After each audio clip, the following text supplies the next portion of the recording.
If you've been on Book Talk in the last few months, I'm sure you've heard about Quicksilver. I haven't seen Book Talk this obsessed with a book since Fourth Wing. This book was originally indie published and was so popular it will now be traditionally published by the end of this year. Even with all the praise this book has, we all know TikTok is not the best place to get your book recommendations most of the time. So I'm going into this rightfully terrified. But here's the thing, I felt the exact same way about Fourth Wing. And I will be the first to admit, yes, this book is cringy, yes, it has CW show vibes, but it was a good time. So, will Quicksilver have that same charm? Let's get some reading done and find out.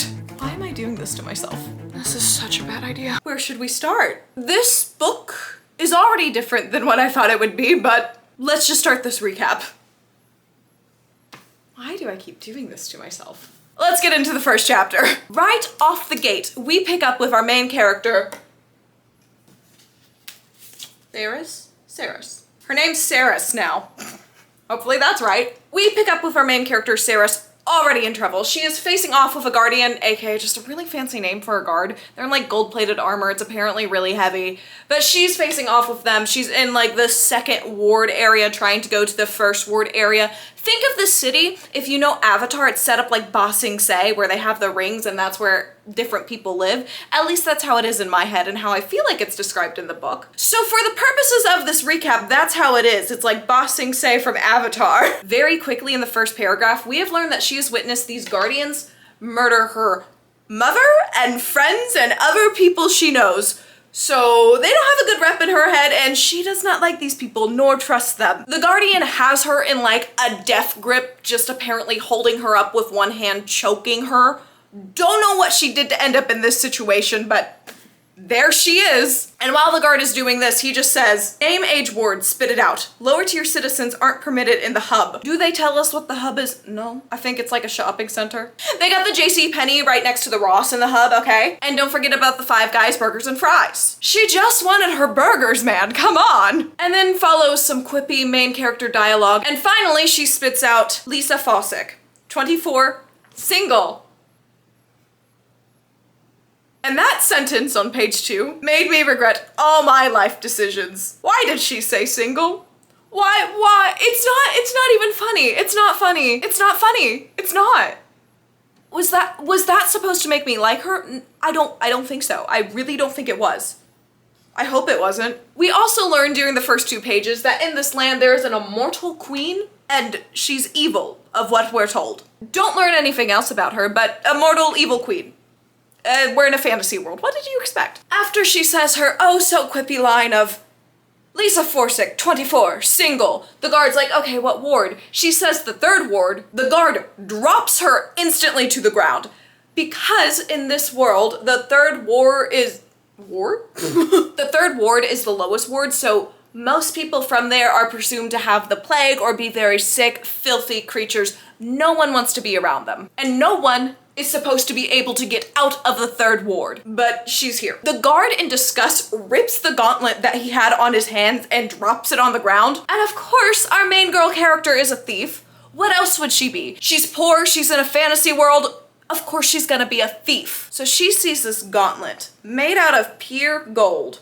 And she's like, this is a really dumb idea to try to take this right now, but I'm gonna do it. And so she scrambles, grabs the gauntlet, and starts running. The guard starts chasing her, but he's really slow because his armor's all made out of heavy metal, so he can't really run well, and this is just a horrible design for guard. If you're gonna put them in heavy metal, I feel like they would be trained to still be able to run in them, but I guess not in this world. So she's running, she gets to the wall, which no one is supposed to be able to climb, and she starts climbing it. But then she has the gauntlet on the other hand, and she's like, well, I can't climb with this gauntlet, so she's then climbing with one hand, leaping up, grabbing on with her hand again, and securing herself with her legs. She almost dies for a second, but she's fine. We're 5 pages in. She's not gonna die yet, you know? The guard, on the other hand, is down there like, you're never gonna make it to the top, and as she gets close to the top, he's going, oh my gosh, she's gonna make it to the top and the evil queen's gonna kill me because I lost her gauntlet. And from the bottom, he's shouting, I'll find you, you're never gonna get away with this. And while she's at the top of the wall, before she jumps down, some quartz in the air starts moving, and then she slams her hand down with the gauntlet and all of it stops. The quartz that were in the air fall to the ground. She stops hearing weird voices, but she's definitely a little magical. And all of a sudden she starts thinking, no, not here, not now. And I think she hears, she sees us, she feels us, she sees us, she feels us. She hops down the other side of the wall and goes back to the third ward where she's supposed to be. Apparently there was no gate nearby for the guard to be able to also go to the third ward fast, but they're gonna be on their way. Trust me. After the first chapter, I'm kind of feeling like this is a little bit of powerless with a little bit we hunt the flame, because they're in more of a desert city. They're rationing water and their rations are 6 ounces a day, which I feel like you tell most girls and they'd be like, that's a normal amount of water, right? Guys, we have to do better to get past the stereotype of not drinking water. We really have to. Was I cramping earlier because I did not have water? Yeah. But we as a collective need to get better at this. She's back in the third ward. She shows up at our blacksmith Elroy's house, who she is the apprentice to, and she's like, do you want to melt this golden gauntlet for me so I can have lots and lots and lots of money? And he goes, I don't want to die. No, take that back, you stupid, stupid girl. And Elroy is very right about this. I don't know why she thought she could get away with this when, like, small petty crimes get the death penalty in this world. She stole from a guard, a gold gauntlet from a guard. How did she think this was gonna work? They're arguing back and forth about this for a ridiculous amount of time. Elroy finally brings up Hayden, her brother, and he's like, you're putting him at risk by doing this. You don't want to do that, and I know that. This boy is the only person that still has some light and love of life in him. And at that moment I went, this kid is going to die. I don't know when, but he is not making it through this series or single book. I don't know if this is even a series. This guy, not making it. He has a love for life, dead. Write him off right now. Don't fall in love with him, okay? He's going to die. I need us all to be prepared for that. Because every time a nice blonde character is introduced, I'm like, oh, they're so sweet, they're so nice, they still love the world, and then they die. So we're not doing that this time. We're gonna find every single annoying trait he has, and we're gonna clutch onto that. Are we all on the same page here? We're gonna make it out of this book, no tears. After they're talking, she agrees to think about it some more. Elroy's like, you are so stupid. Why are you my apprentice? During their conversation, we do get confirmation that she can control metals, but she doesn't have full control of it. She can just control them every once in a while, so she's gonna be pretty well trained by the end of this book. She ends up leaving to go back to where her and her brother sleep at night and finds him unconscious outside of the bar. Clearly he had just been beaten up a little. He only has a couple broken ribs. It's not that bad, okay? She finds out though that the person that beat Hayden up was, okay, we're gonna call him Carrion because that sounds the least like Karen. She finds out that Carrion was the one that beat up her brother Hayden. Also, why does Hayden have the most normal name with all these other guys over here? There's always a couple characters in fantasy stories that just have the most basic names, while everybody else is over here with fantasy, hard to pronounce names. And it's people like Hayden that I have to thank, because I can't pronounce a lot of hard things. Or do hard things. I can't. We learn that Hayden gambled away his small amount of money he had on him and also the scarf he used to protect himself from the sand while walking around in the streets. Sarah storms into the pub, followed by Hayden, and he's just kind of following her like, okay, I guess we're doing this. And she's over here to find Carrion. Over here to find Carrion. And here we get another prime example of what this book is going to be like. This book is definitely rated R. I'm gonna try to keep this recap the PG-13 version, but she walks in. I come here to blow off steam. To fight. Oh, goody. Oh, we got a good one. They're in the pub. She sees Carrion. She sees Karen. She sees Carrion over at a table with his group of guys and she starts storming over. Then the pub owner comes over and she's like, hey, please no fist fights. Also, Hayden, you're on a 24-hour ban for causing a fist fight. So he sulks out. Saris tells her, I'm not gonna start any fights. I'm just here to talk and get what my brother gambled away back, okay? The pub owner doesn't really believe her, but just lets her go. As Hayden is heading outside, Saris decides to give him the bag that the gauntlet is in. She just gives it to Hayden, who will be sitting outside out of her sight. Because she doesn't trust these guys not to pickpocket her, but she trusts her little brother who does not make smart decisions to take care of this gauntlet that would get them killed if they were found with it. Cool, glad we're all on the same page here. As she's walking over to the table, I will share one more brilliant line we get. He talked me out of my underwear. Perhaps the greatest heist ever performed in Zilvarian. I'm going through this for all of us. I'll stop bringing up every cringy line like that, I promise, but I have to set the tone of what I'm reading and what this book is like. She finally makes it to the table after thinking about how she slept with this guy 1 or 2 times for so long, like a whole page. She makes it over and she goes, we had a deal. You weren't supposed to mess with my brother anymore. He's like, he came in here wanting to gamble. He literally put a knife to me. He wanted to gamble with me so bad. What was I supposed to do? And she goes, well, that was stupid of him, but I want his scarf back. Carrion says, okay, I'll make you a deal. You have a drink with me, I give you my scarf back. Saris, the most reasonable deal I've ever heard, instantly says no. They bicker back and forth for the shortest amount of time, and finally she agrees to have a drink. He comes back over with a glass filled to the brim with whiskey for her. We also learned the very important fact that our girl cannot handle her liquor here. We needed to know the fact. They're talking back and forth for a bit. And Carrion, Carr, that's his new name. And Carr says, you know, I heard this thing about this raven-haired girl stealing a gauntlet from a guardian. You wouldn't happen to know anything about that, right? Because that would be really, really, really freaking stupid if she brought it back to the 3rd ward, because then they would send guardians in here to kill a bunch of us. My mom lives here and I want to keep her safe. Why would that girl do this? Saris plays dumb for the shortest amount of time and finally gives it up. Carr is like, I have a warehouse outside of the town walls. They can leave and they just stay here. But he has a warehouse outside of the ward walls city limits, so the guardians wouldn't search there. And he's like, if I could talk to her, they're still talking like they both don't know it's her. I would tell her to go hide it in there. And Saris finally realizes that if Carr, a guy she believes to have no morals, is an awful person, is saying that she's selfish for taking this gauntlet and putting everybody at risk in the lower ward, maybe she should just take it back. So she finally gets up, she leaves to go find Hayden to get the bag to take it out. When she walks outside of the bar, Hayden is gone. Not there. Where'd he go? Don't know. She starts speed walking through the street. Remember, girl can't handle her liquor well, so she's also a little tipsy, looking for her brother who has a priceless gauntlet that if a guard finds on him, they will kill him pretty fast, most likely, or the queen will torture him. So she picks up to a light jog. She thinks he saw it, did something stupid, tried to sell it, and then she hears from somewhere near the gates screaming. And she starts running because she just knows this has something to do with her brother Hayden. And as I'm reading this, I'm sitting there thinking, oh, we're killing that happy character so fast in this book. For some reason, some guards start chasing her.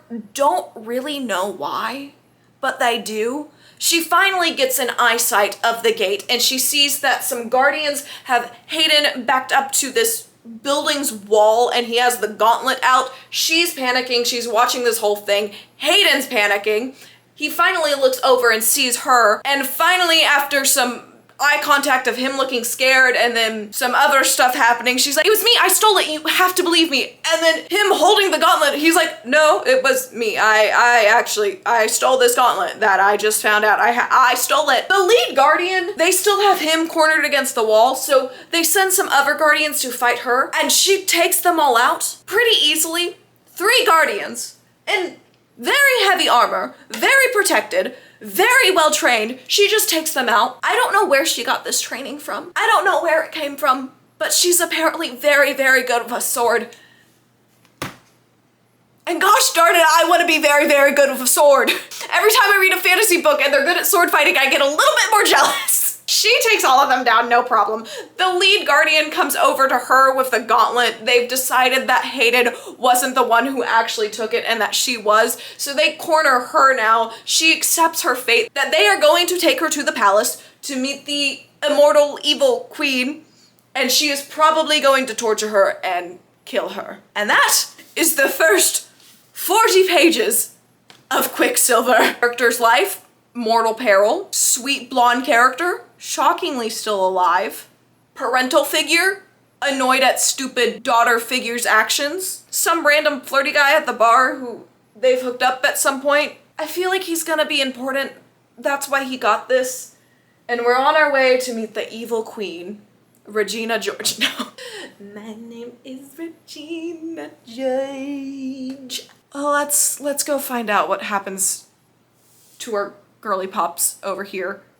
I don't know where Quicksilver, the Marvel hero, comes into. The only way to find out is if we get some more reading done, so let's go. I know things. I'm so smart. I called this. I called this already, but I think this one is a fake out, but I may be wrong. Why am I? This is the weirdest framing.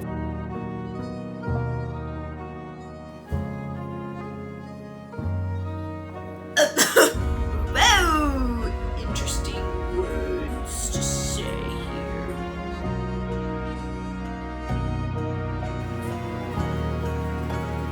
Boo.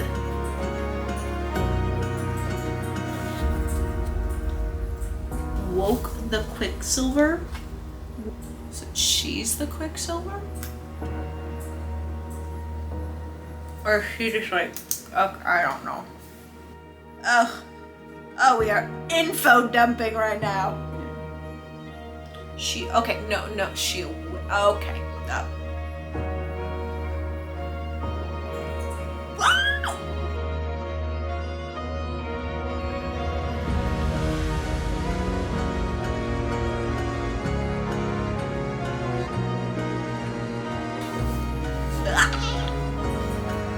I'm sorry, this has just been like 5 straight pages of info dumping in an entertaining way, but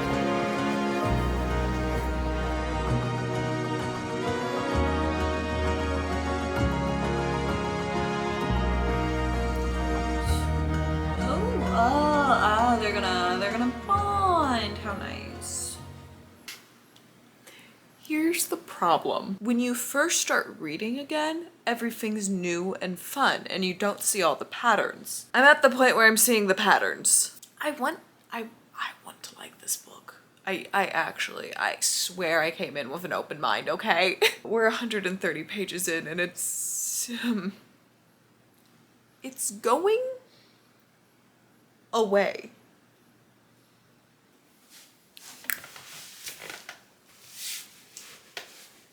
So much has happened. Before we get into this part of the recap, I forgot to mention that Hayden, her brother, the only reason he left her when the guards were dragging her away was because she insulted him so minorly and so unbelievably, and Hayden just walked off all pouty and was like, fine, if you didn't care about me anyways. Which, she was trying to do that, but my guy, come on, you known her for your whole life and you're gonna believe this one thing she says when she's clearly trying to get you out of here?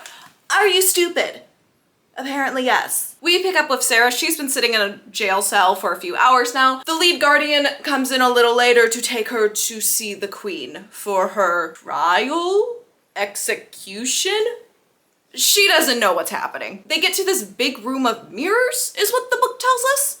And there's also this little lever in the corner that Sarah starts walking towards and the guard is like, don't go over there. So she doesn't, but just keep that in mind. There's a random little lever. Oh, and we can't forget this amazing quippy dialogue we got with Sarah saying, just hang me already and be done with it.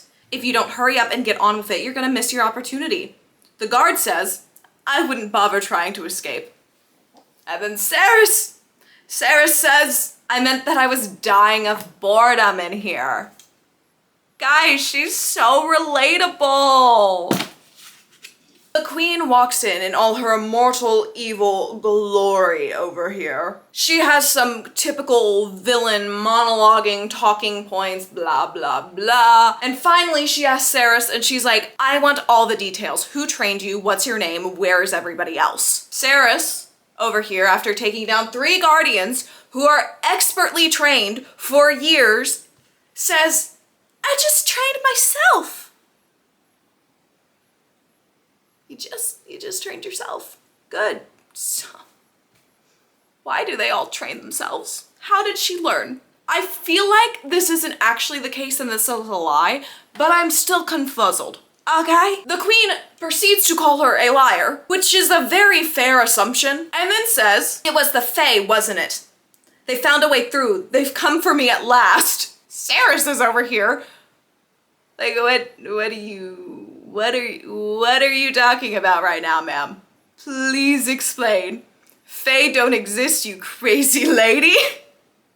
And I'm over here like, oh no. This is a Fae book. I know where this may go. I'm scared. This is a good time to point out this is my first time reading any book with Fae in it, so this will be an interesting journey to go through together.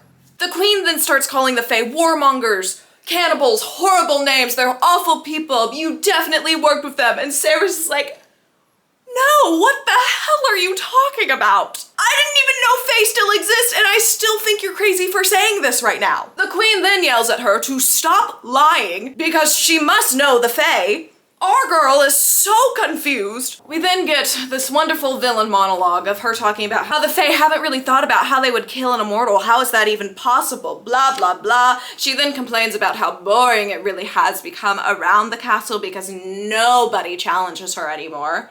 And she says, nothing to do but drink wine and slaughter peasants for fun. For 1 second you had me wondering. The queen then tells the lead guardian to go ahead and kill her, and after he's done killing her, to go out with the other guardians and burn down the whole 3rd ward and make sure to kill the people she knows personally first. Saris, again, starts flipping out because she thought she was going to be the only one that got hurt from these actions. She didn't think actions would have consequences like this. When there's an evil queen ruling over her land, no, this was gonna go perfectly smoothly and fine for her. She's flipping out, trying to convince the lead guardian not to kill her. The lead guardian is like, this is literally my job. She told me to make you sing, so I'm going to make you sing, aka scream your lungs out from pain. I'm reading this, going, oh my gosh. This is getting dark very fast. We're on page 55 and all this is already going down. The lead guardian proceeds to stab her in the chest with a longsword, ow, and then stab her in a shoulder with a dagger, ow, and then he gets another dagger and is trying to stab her. When her metal powers start working, she turns this She turns this dagger into this liquid metal that starts like crawling up him and is trying to go down his throat, of what I can assume from what's being said on the page. He's staggering backwards, trying to get away from this metal that's trying to kill him. She's trying to kill him before she dies because she has this giant stab wound in her chest, but the sword is still in there. So, like a smart person, she doesn't remove it right away and she does leave it in there. She notices that the lever that she saw on the other side of this room is actually a sword in the stone. This is not a King Arthur retelling, but I thought it was there for a second. She goes over, she picks up this sword and is going to stab him when the metal is already going down his throat. While she's trying to pick up this sword, the sword in her stomach proceeds to fall out of her stomach. Oh, it's a lot to process reading on the paper there. She's feeling a rush of power as she's grabbing this sword out of the ground, and all of a sudden this silver pool erupts in front of her out of nowhere. She's at this point on the ground, about to die, and then she sees this man walk through the portal, which at the time she just assumes is Death coming to get her. This Death character picks her up and takes her back through the pool. And our lead guardian is very much dead. When she starts coming to her surroundings, she's aware that it's very cold and she's on a very soft, what she assumes to be a feather bed. And then she opens her eyes and notices these luscious surroundings with beautiful paintings on the wall. In her delirious state, she's thinking, oh my word, I'm still at the palace. They just made me better to kill me again. That doesn't make sense. As she's thinking for all of this, this girl walks in and is like, oh good, you're awake. so-and-so said you might wake up today. She's over here. At first she assumes this is one of the queen's maids and then realizes that was a dumb assumption pretty fast. Cerys then notices Everlane's pointed ears. This of all things is the thing that really freaks her out. And she goes, "You're a Fae." And Everlane's like, yeah, in fact I am. Why is that a big deal? Cerys goes, "You don't exist." Everlane is just sitting there going, "No, we do exist. You good?" Cerys then proceeds to tell us how the Immortal Queen has basically wiped out the existence of Fae, made them seem like myths, some creature that's from a long ago time. Cerys starts explaining what she's seen to Evelyn about the man and the sword and everything like that. Evelyn's just kind of sitting there like, "Yep, you did see that." Evelyn then reveals that she is in the Winter Palace of Ivelia. The Winter Palace, Ivelia. They're talking for a little longer. Somehow it's revealed that magic exists because she's healed from her sword rooms. And again, Cerys, who can control metals, is shocked to figure out that magic is a thing. Ma'am,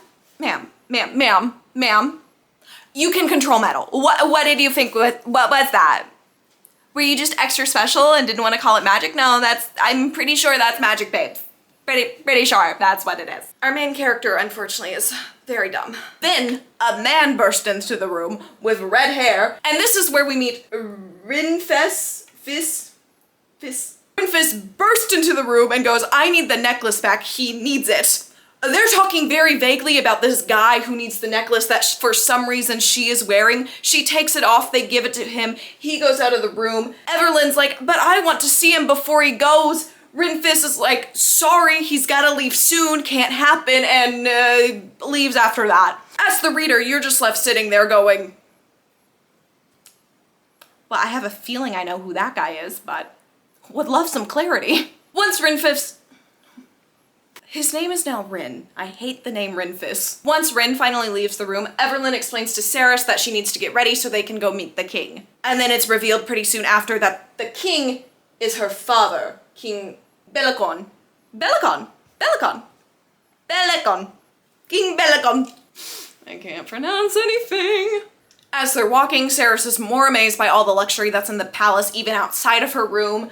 Everlyn is giving her the history of some stuff, explaining everything. They walk into this room of statues, and Everlyn starts bowing to all of them / saying blessings around them. And we learn that these are the Fae's gods, who are not currently in the land. They've left them for some reason. Don't know where the gods have gone. I haven't figured that out yet. We get a brief rundown of all the gods of the Fae. There's one god that's basically the god of chaos that they're all in agreement on. If he didn't come back, it really wouldn't be that big of a deal. I will give you more of a rundown on them if we need that later. I just don't feel like they're gonna be that important. Now, they both walk into this grand throne room, and there's this giant skull. And Everlyn explains to us that this was the last dragon. And I would like to make a pitch now that we have another dragon come back in this story. A dragon makes every story better. I don't want just a dead dragon skeleton, I want a real life dragon. Cerys is now in front of the king. He is not a super friendly dude. He tells her, you have a task that needs to be done, blah, blah, blah. Everlyn's gonna help you with this, we'll get it all figured out. Cerys interrupts the king and goes, no, I need to go check on my family. The king interrupts her and says, no, your family is already dead. Cerys is now just standing there going, I need to get back to my dead family though to bury them. You don't understand. The king goes, that's not happening. Sorry about it. You have a task to do here as the alchemist. Cerys is sitting there going, what is an alchemist? The king then starts talking about this Quicksilver substance, and that we learn that the pool she went through was this Quicksilver stuff, and that the alchemist is supposed to be able to control it. We also learned that this Quicksilver stuff acts as portals between realms. So that's how the random guy that she thought was death ended up finding her. Now they go back, they're sitting somewhere in the throne room, these two, don't know where they are, but they're sitting in there.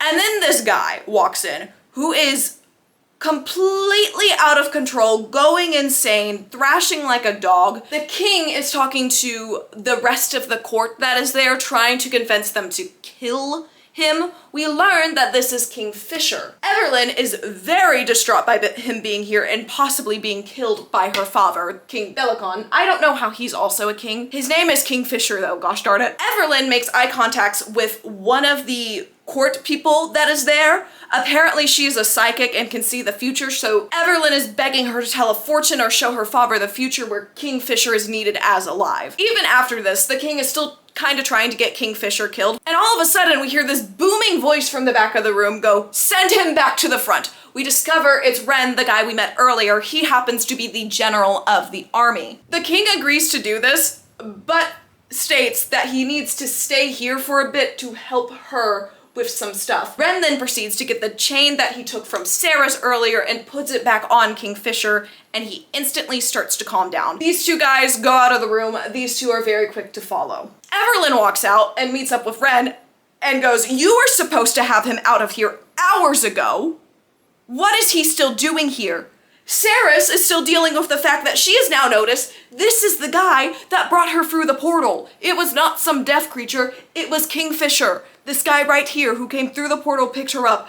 So she's real confused about what's happening right now. Our girl has been real confused for hours now. Hours. But anyways, while Everlyn is yelling at this man who is clearly beat up, he goes, "Sorry, I ran into some complications.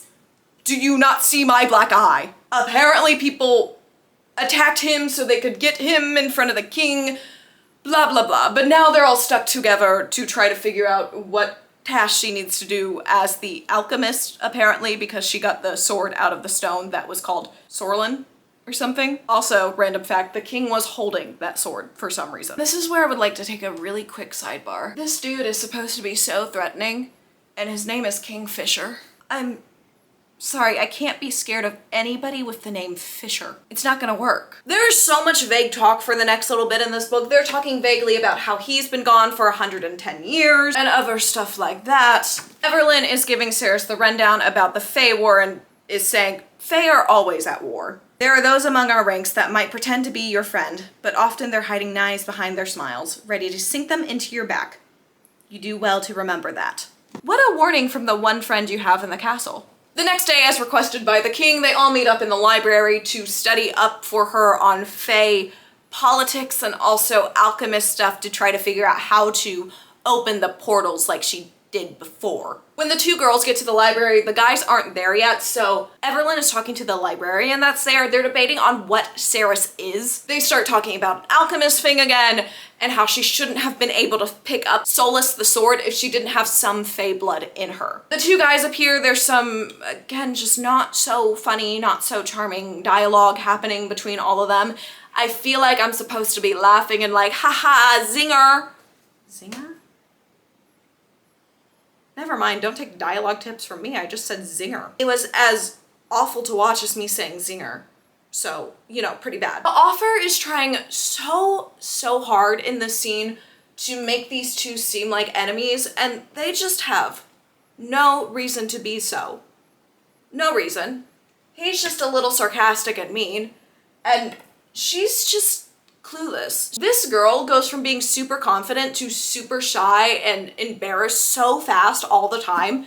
I'm getting whiplash reading this right now. But they're trying to have this quippy back and forth dialogue that's kind of making them out to be enemies and stuff like that. It's just not working for me. As they're talking and studying, Fisher gets bored and goes, "You know, your brother's probably alive still." Everlyn's in shock, or Ren's in shock. Saris is like, "What? What do you mean?" Kingfisher then explains that with the portals being reopened, the queen would know that war is probably coming to her soon. So she's not going to kill a third of her people. She's going to most likely just inscript them in the war. Conscript them?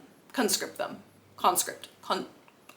She's going to put them in the war. So Hayden is most likely alive, but now just a part of the Guardians or a part of an army. Because the queen has not had to keep a big army because they're in the middle of the desert and no one who comes to fight them would have enough water source to be able to actually fight her kingdom.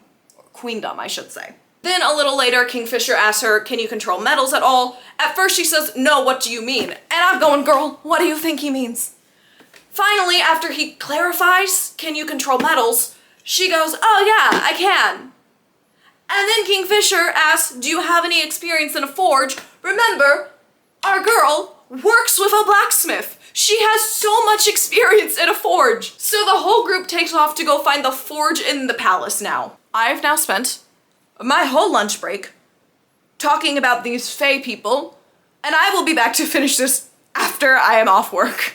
There's currently a lot more sunlight than normal streaming into the room, but this is gonna work. It's gotta work right now, okay? All right, this whole group goes wandering now to go find the forge that they need to take her to for some reason. As they're on their way there, these two get in an argument. It is now officially revealed that these two are siblings, Kingfisher and Everlyn. They have a pretty normal sibling fight. Again, nothing was said that was that bad, but she gets so upset and ends up running away crying. Ceres is there like, I'm gonna go check on her. Ren starts walking with her. They're talking for a bit, and then Kingfisher is like, nah, she's gonna stay with me, aren't you, human? Sorry, actually he calls her a fudge, what is her nickname? Aren't you Oshilef? Because I'll tell you the truth. And Ceres, you know, the one person she could call a friend here is crying, upset. Ceres goes, okay, he'll tell me the truth. To be fair, she does not need that much loyalty to this girl right now. They've known each other for maybe 24 hours at this point. So now we have Kingfisher and Ceres alone for the first time as they go off to the forge. We then get some explanation on what Oshilef means, and Kingfisher explains to her that an Oshilef is a type of butterfly. Osha, for short. They hatch, live, and die all in the same day. The cold kills them very fast. She's from the desert. She's in a cold climate. She's been complaining about the cold the whole time. It's a very sassy nickname from Fisher over here. Once they get to the forge, they realize it is wrecked. So they start working together to clean it. Before they start cleaning the forge, Ceres asks him, can't you just use your magic to clean this up? He goes, no, I can't just use my magic for any old cause. It's for very noble causes. So we have to clean the forge together. So they put in all this work to clean the forge. We have some bickering that I think is supposed to be building chemistry / still that like enemies plot for them. Again, not enemies. They're just bickering a little.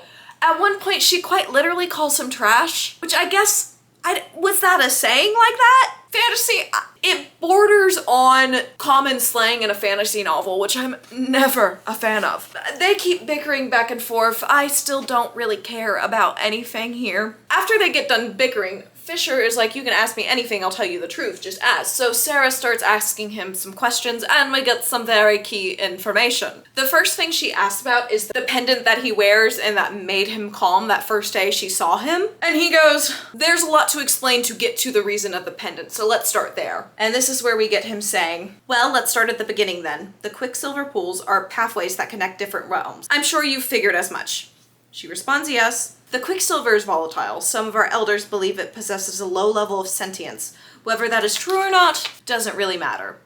The stuff is dangerous. If the Quicksilver comes into contact with bare skin, he ends up trailing off. They talk about the dagger that she used to kill the lead guardian, and she connects the dots that it had Quicksilver in there. He says, oh, he saw things all right. The Quicksilver will push any living creature beyond the boundaries of sanity. A little later on, he explains to us why he has to wear this chain or he's crazed without it. He was forced to travel in the Quicksilver without it one time. If you're traveling in Quicksilver of any form, you're supposed to have some enchanted piece on you that will protect you from the harm it can cause to your mind. Whenever Ceres looks at him, she notices silver hairs in his hair. He'll have some like silver streaks in his eyes. So the Quicksilver basically seeped into him. And as he said earlier, it will make anybody go crazy. So he has just a little in him.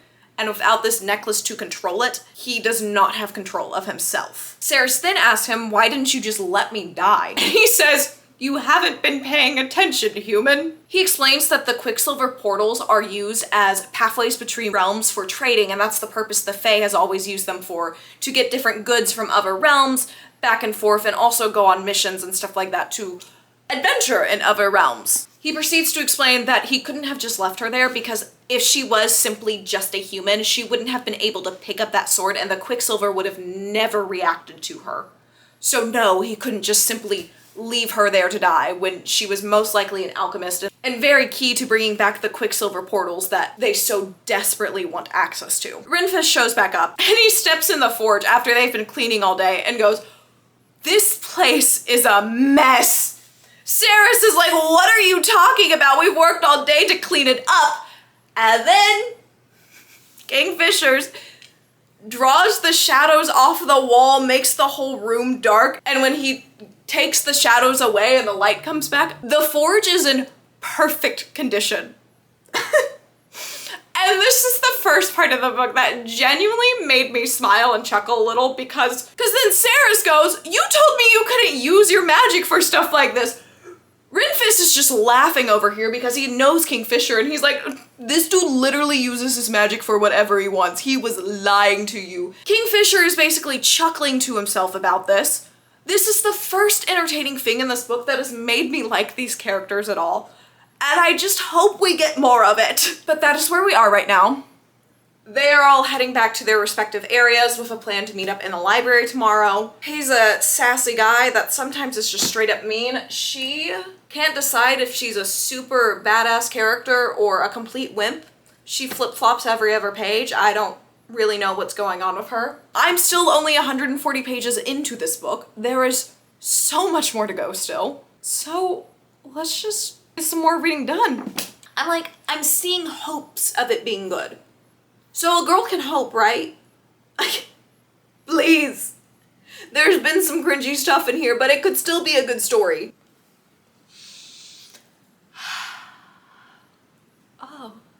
Oh no. This is clearly not my normal read.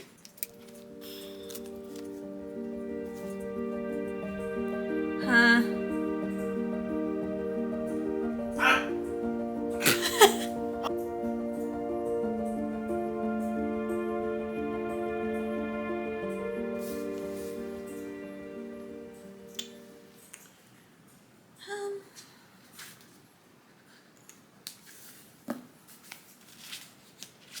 That was somehow the most interesting chapter, yet the cringiest chapter at the same time. I feel like this is going to be this entire book. I'm reading this for y'all. I hope you know that.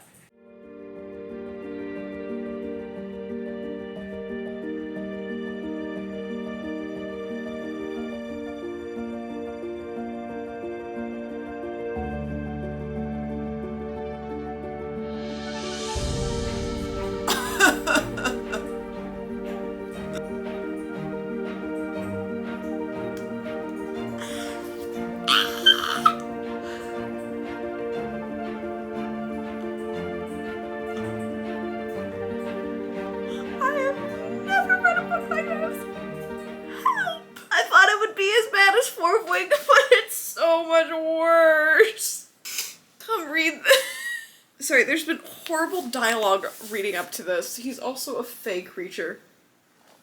Just that little paragraph right there. Ew. They have hated each other just out of nowhere. They go from zero friendship to this. The face! They can smell when somebody's aroused. So early. This is so bad. Oh, good heavens.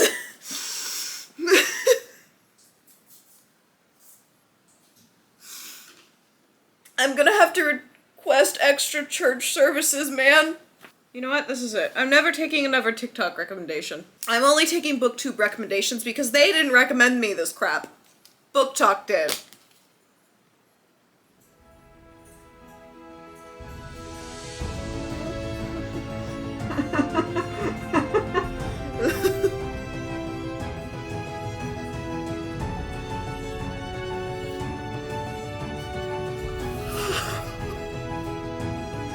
I have to burn the book. The book needs to be burned. If you look at my book and you see that I have things highlighted, please know it's for this video and not because I like them. Please. I'm sorry, what? How tall is this man? I need to take just a minute. That was too much for my little soul. Is this y'all been reading stuff like this on that side of BookTok?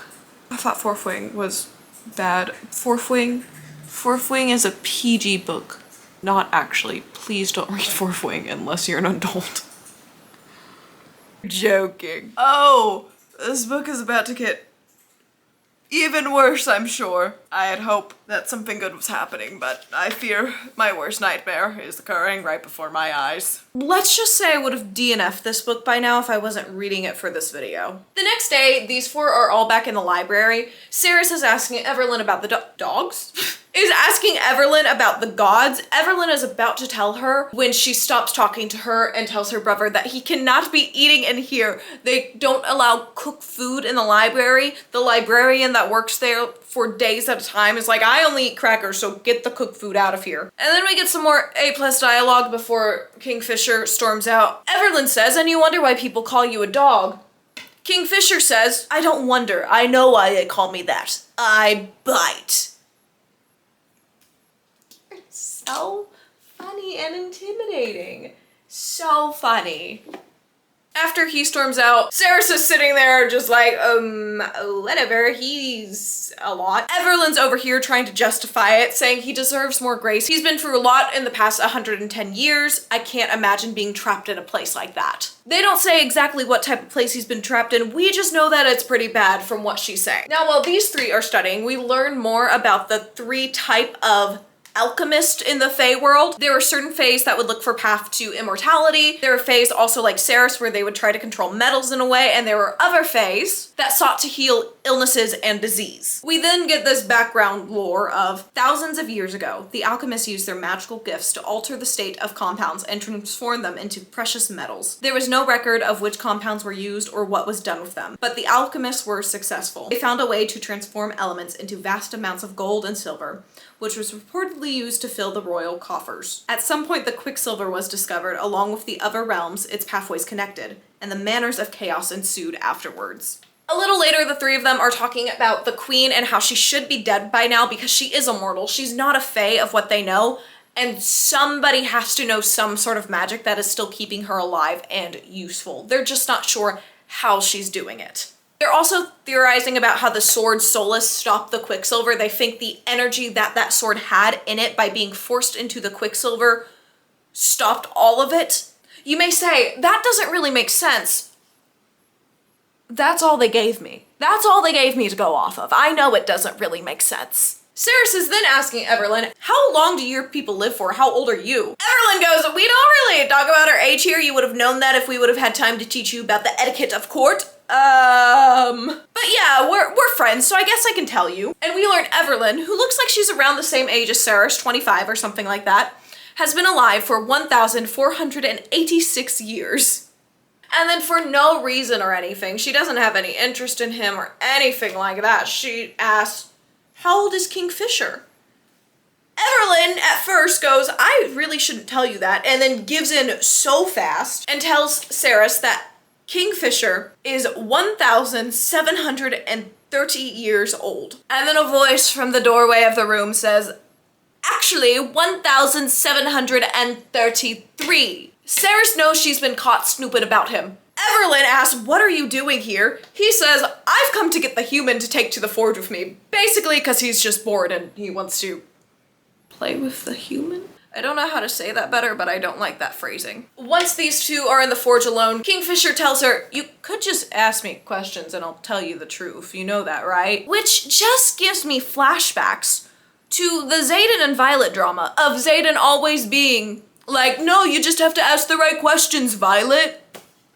I know there's gonna be a reason. I trust Xaden on this, but I'm having war flashbacks with these two right now. And Kingfisher, after this, basically invites her to just ask her whatever questions she wants to. But Sirius, in all her wisdom, with this being that has been around for almost 2,000 years, she decides to ask how big a certain part of his body is. That is the first question she decides to ask this man.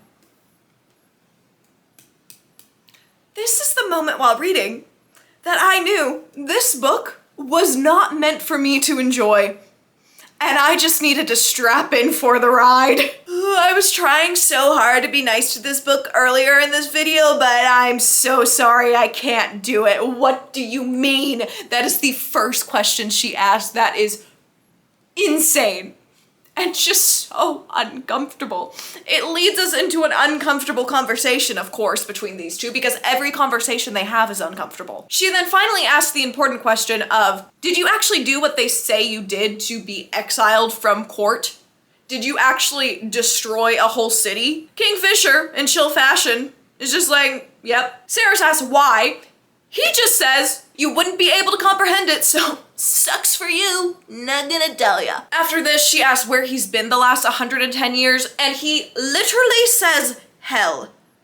I don't think he's joking, due to the marketing and everything about this book.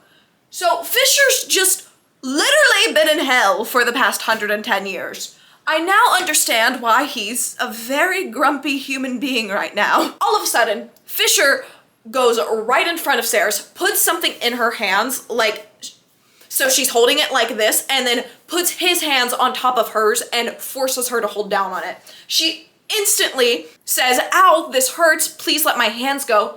He's showing no signs of doing that. They go back and forth like this for a while. He's saying, listen, focus, blah, blah, blah, blah, blah. She's crying out in more and more and more pain. She feels like she is getting frozen from the inside out. She is in so much pain. She finally takes his advice and does listen and shouts, a north more. All of a sudden, the pain stops.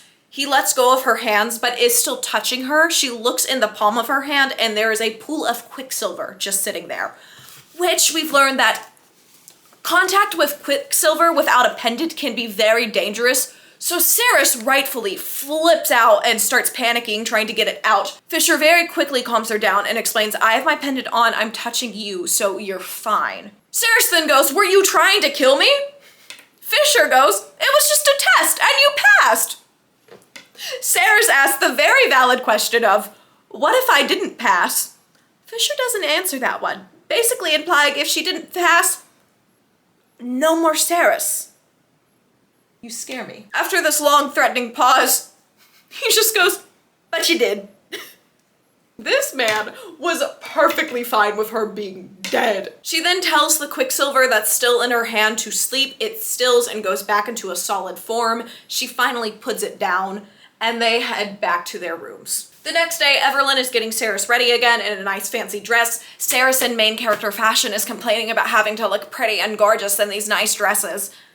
I mean, I also don't want to wear nice dresses every day, but she's in a palace. I feel like I could also make an exception for that, but Saris is gonna whine and complain about it while Everlyn is so graciously getting her ready.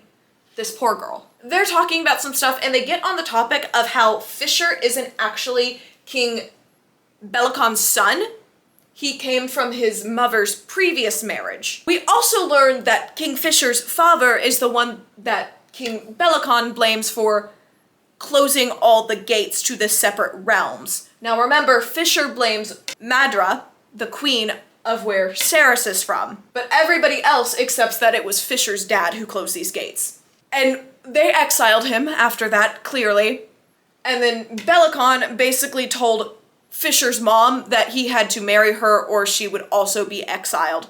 Of course she agrees to do this, but when she shows up at the palace with Fisher, the king is not too happy. He wanted a male heir of his own. And it's very rare for Fae to have children. It's a huge blessing if they do. So the fact that the queen ended up then having a girl, which the king was not happy with, he blamed Fisher for taking all her strength to make another male from her and just hates Fisher with every fiber of his being. Also hates Everlyn and blames her for the death of her mother because her mother died in childbirth. This man is awful. We have an evil king and an evil queen and then a bunch of good characters? I think I'm supposed to like them. They're making it hard though. Once Everlyn has Saris ready, she leaves and says, I'll meet you down in the library in a little bit. After a little while, Saris hears a knocks on her door. She figures it's Everlyn and goes and opens it without even really looking and goes to get her shoes that are under her bed. When she looks back over, it's Fisher, because apparently in the whole giant palace, he doesn't have a room of his own that he can eat in. Does it make sense? No. Does most of this book make sense? No, actually it doesn't. We then get some more horribly flirtatious, suggestive conversation between these two, but it's also acting like they hate each other. And then we get, just buckle in. I'm so sorry that I have to tell you this and ruin your life with this fact as well, but it's, I can't leave it out of this review in good conscience because this is one of the worst things I have ever read in a book. We learn that Fae, apparently, can smell human emotions, and they can specifically smell very well a certain human emotion. Guys, I need to be so clear. I thought this book was going to be a little spicy, like Fourth Wing. I did not think we would have Fae that could smell when somebody is turned on. How do you come up with that? And why do you come up with that? Why do you feel like you want to put that in a book you wrote? I have so many questions for this author. Look, I get it. There's a type of audience for this stuff, but it's not me, so it's gonna be a really entertaining time seeing me react to all of this now. Okay. We just, after that fact, there's some more horrible, crude dialogue between the two. Evelyn walks back in, and she goes, Fisher, why does it smell like a brothel in here? Because somebody can't control her hormones still. And Fisher is like, sorry, I went to the brothel, my fault. And this is the thing that makes Sarah go, oh, wow, why did he just take the fall for me on this? Like it was some big deal. We're moving on. The three of them are back in the library now, learning more about Quicksilver. We learned then that Quicksilver kind of works like flu powder almost, where you have to think of a very certain location you want to go if you know what it looks like, or if you want to find somewhere new, you just think of some type of place you would want to go, or some ore or mineral that you would want there to be a lot of in this place, and it'll take you there. That's not how flu powder works, but it works like flu powder in my mind, okay? Saris is then talking to the librarian about some stuff and asks him, oh, my phone. And she asks him, where's the Quicksilver pool in the palace? A girl just casually wants to know for no specific reason, like wanting to escape here without anybody knowing. And the nice librarian tells her so fast.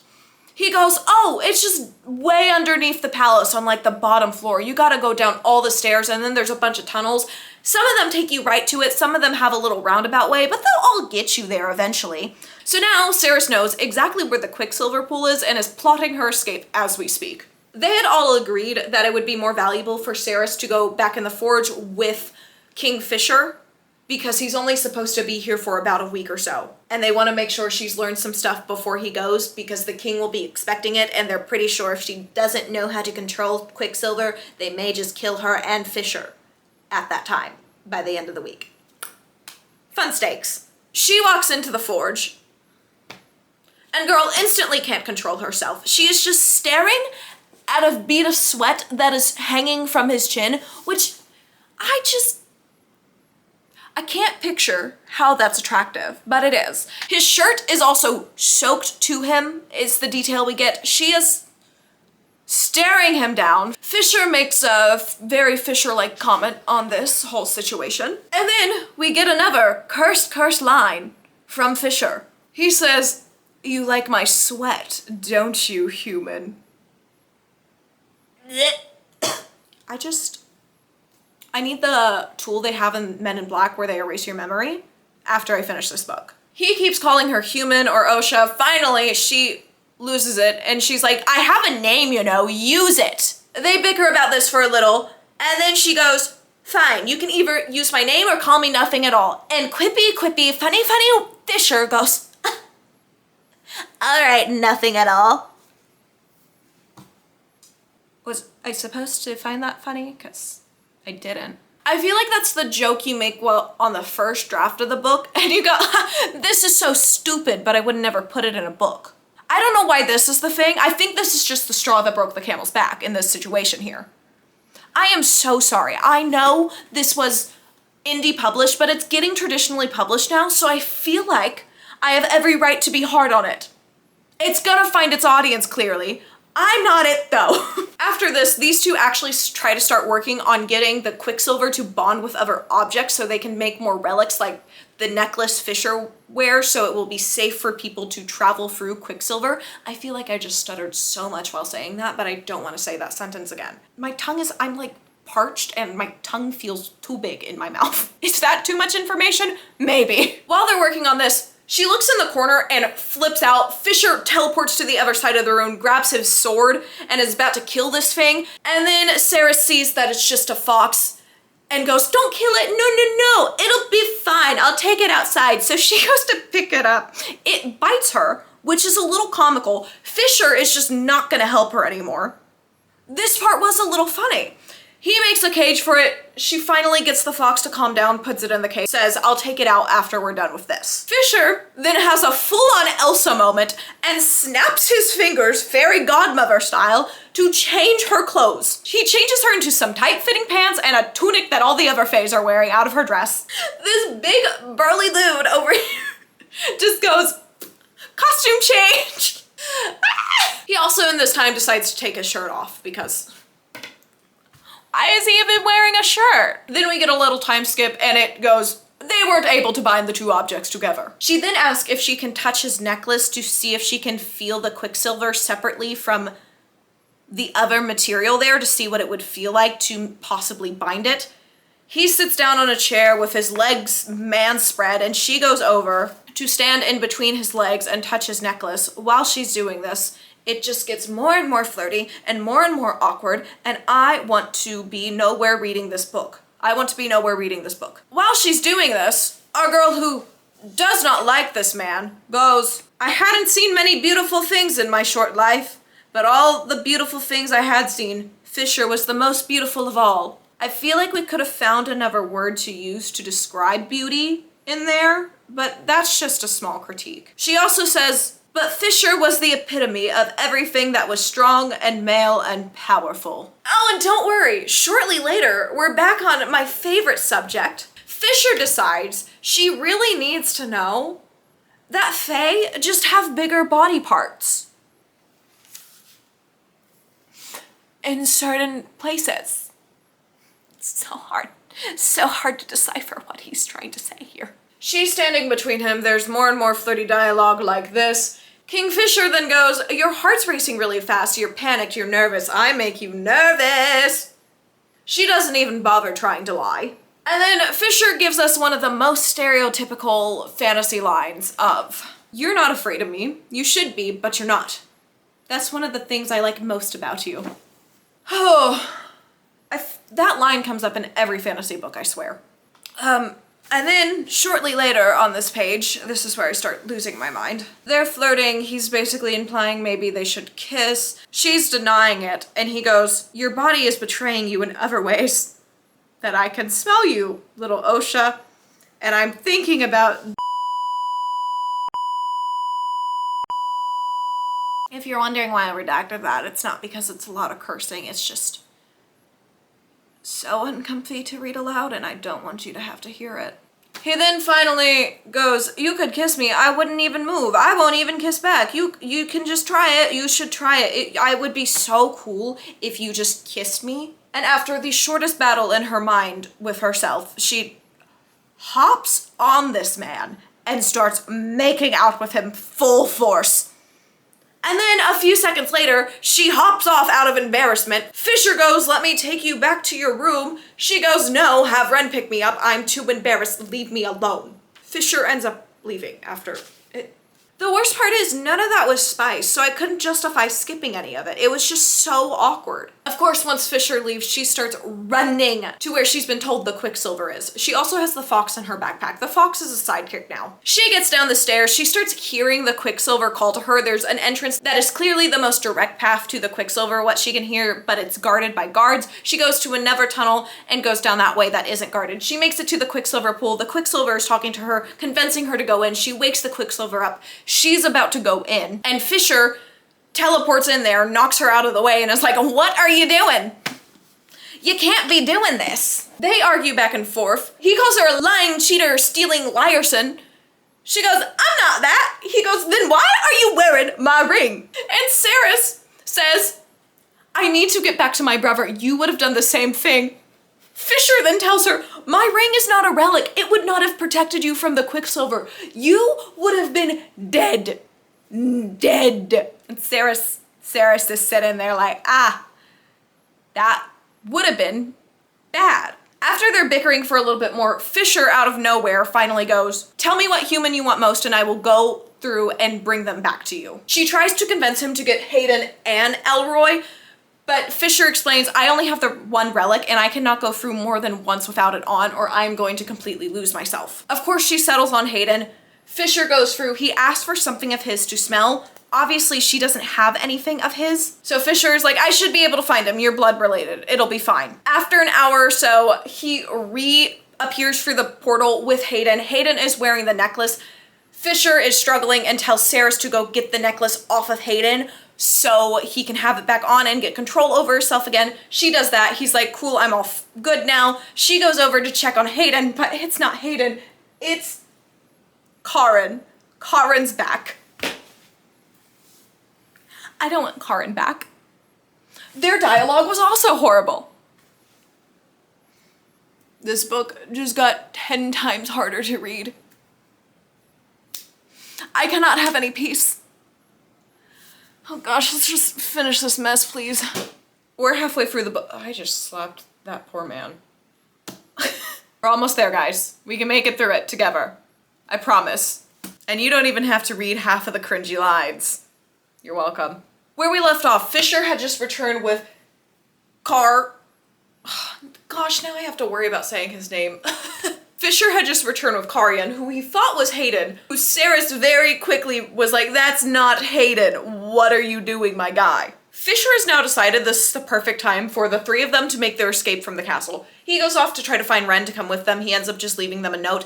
During this time, we see the power that the Blood Oath gave him over Saris. He can literally just tell her to do things, and she has no choice but to do it. At one point, he tells her to stay there and not make a sound. She cannot speak, she cannot move.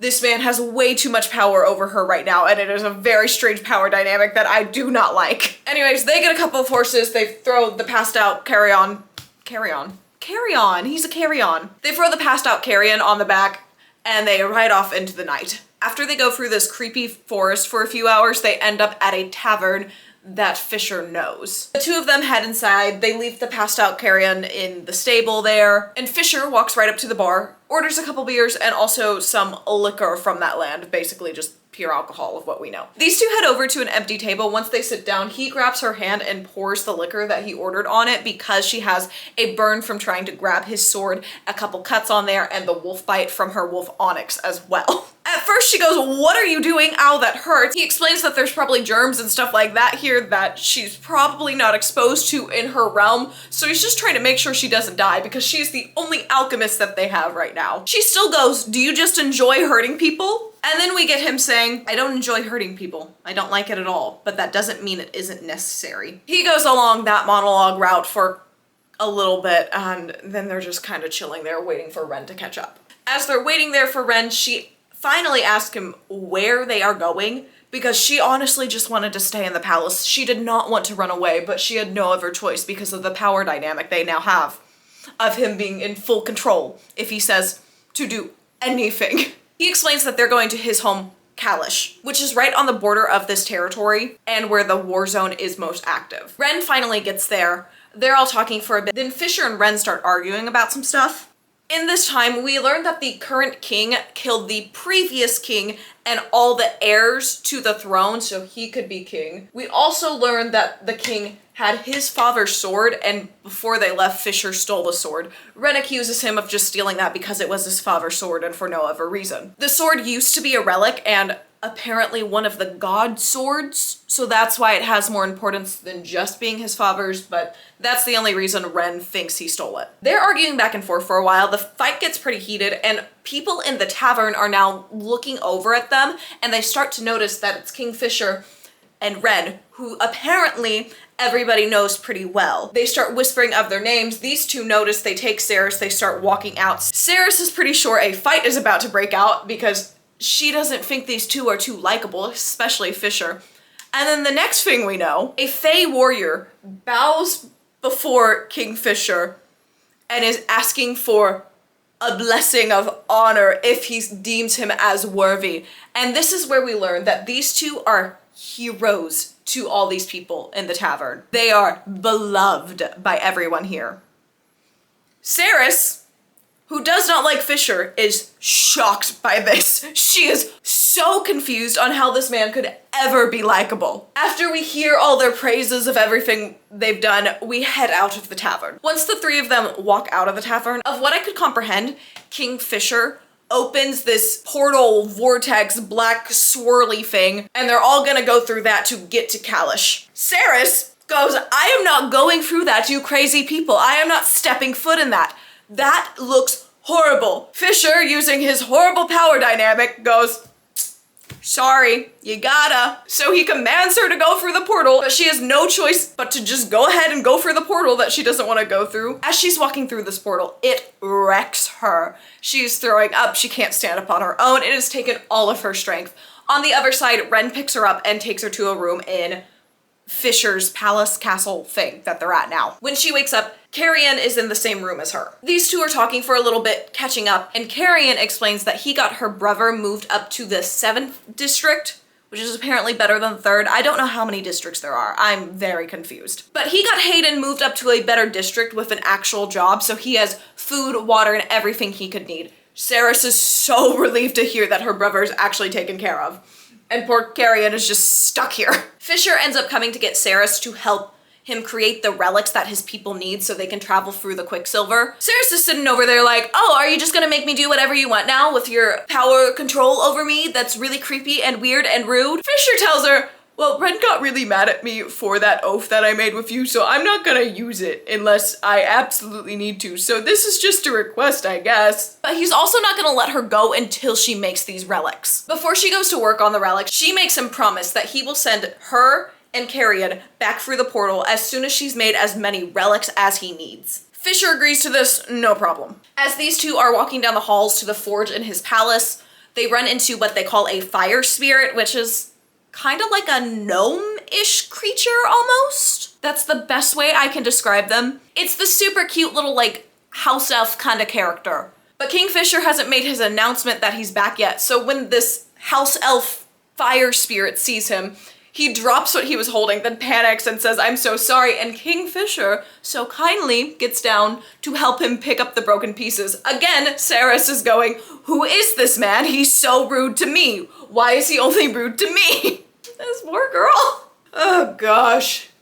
These characters are a mess. Anyways, after this encounter of the offer trying to show us that Fisher isn't just a horrible character, we continue on our way to the forge. They walk through a doorway in the palace, but it leads them to a location that could obviously not be in the palace with how the structure is built. Fisher explains that they don't have it attached to the palace and just have a portal through the doorway, so that highly explosive things aren't directly in the palace, which, you know, smart if you can do that, very smart. Then a little later, she sees how many relics this man expects her to make.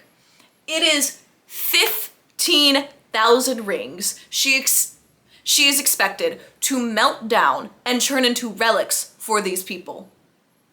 15,000. And then we also learn a little later that there's only a limited amount of silver for her to work with to try to figure out how to bond the Quicksilver with this metal. She doesn't even know how to make the relics yet, and she's expected to be able to make 15,000 of them. And she knows this will take her years. Fisher's just giggling to himself over there like, you can go back once you're done. Oh, I have no lipstick on. She's been bamboozled once again. I'm rocking that 2000s lips. Give me a second. So, after a day of failed experiments, Saris heads back to her room. She's only able to experiment about 4 times throughout the day with how long it takes to do this stuff. Now, I don't know anything about melting metals down or doing any of that, so I cannot say if that's a normal length of time. But I'm gonna go that it is, and the author did the research on this part, okay? As she's heading back to her room, Ren stops her outside of the room and goes, you're having dinner with Fisher tonight. I told him he needs to get to know you because you're very important to everybody, and I hate to have to tell you this, but you're honestly just a really important tool, and we can't have him ruining you, so you guys are gonna have to get along. Forced proximity from Ren, or maybe he's just trying to be a wingman, really don't know. It's not helping Saris though. Then, like every scene with these two, we get a horribly, horribly awkward dinner because they don't know how to talk about anything normally. It is all innuendos, all talk about sex, 24/7. Their conversations have been nothing of value. Just a bunch of innuendos.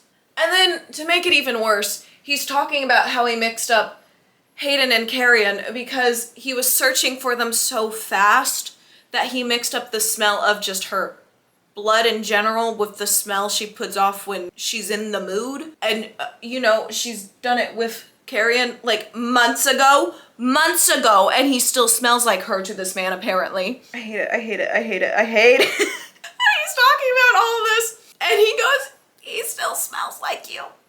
Months later. And then, oh gosh, I feel like there's been at least one or two every time I've done one of these breakdowns of what I've been reading. Fisher goes, I'd know the smell of you anywhere, on anyone. I'd know it blind and in the dark. Across a sea, I'd be able to scent you.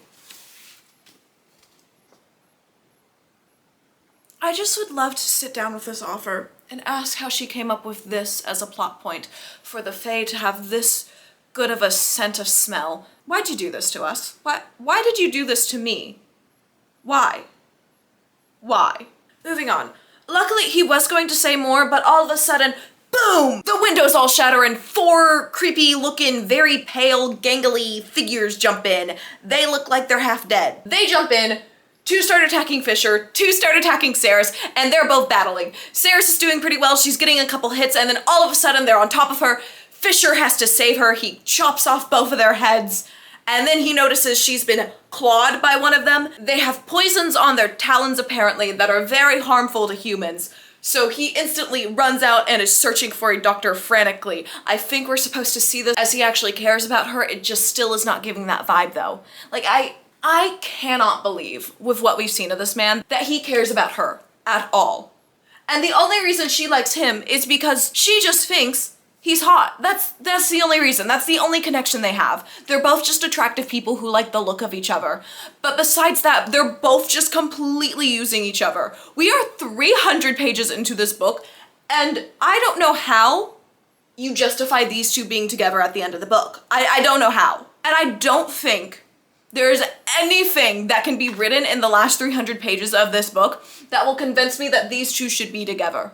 Nothing. When she wakes up, she's of course in Fisher's bed, because why wouldn't she be? That's where she's going to be resting up and healing. Fisher tells her that him and Ren are going out to the front lines, but she needs to stay in bed and not move so the poison can work out of her system correctly. She argues back with this, and Fisher, with his horrible power dynamic once again, commands her that she cannot leave the bed unless she needs to relieve herself. So for the next 5 days, she's stuck in this bed. Finally, at the end of those 5 days, Carrion comes in with her breakfast. I'm just surrounded by so many awkward conversations. So many awkward conversations. While they're talking, she notices that Carrion has 2 boots. He had lost one before, so he only had one. Apparently Fisher made a deal with him that if he took a bath, Fisher would give him new shoes. And Fisher mentioned it was because he didn't like the way Carrion smelled. Saris obviously connects the dots that it's because he smelled like her scent when, yep, yeah. So he got some extra attention on some areas from the spirits. Yep. Okay, glad you got that. Now, cut like a week or so later, Ren randomly comes into the forge where she's at. She gets spooked for a second, but she realizes it's Ren pretty fast. He informs her that himself and Fisher are back. She will be having dinner tonight again with Fisher. Saris asks Ren if he's invited, and Ren's like, no, I'm not invited. Normally I am, but I think he just wants to talk to you. Saris goes, well, now you're invited. I invited you. You're coming. Ren goes, Fisher's not gonna like that. Saris goes, I don't care, actually, you're coming. She also ropes she also ropes Karen into coming with her as well. So she shows up to dinner with these 2 other dudes. Fisher is annoyed, like he always is. It's really not a new emotion for him. He is just always annoyed. His emotions are mad, slightly annoyed, and overly sarcastic. They're talking about the training they're gonna be doing around the castle with some of the guards and stuff like that. Ren says, Ceres, you should come with us so you have some training in case anything ever happens. She agrees. They joke about her not actually knowing how to use a sword since she's never fought before. Ceres is like, I have, excuse me.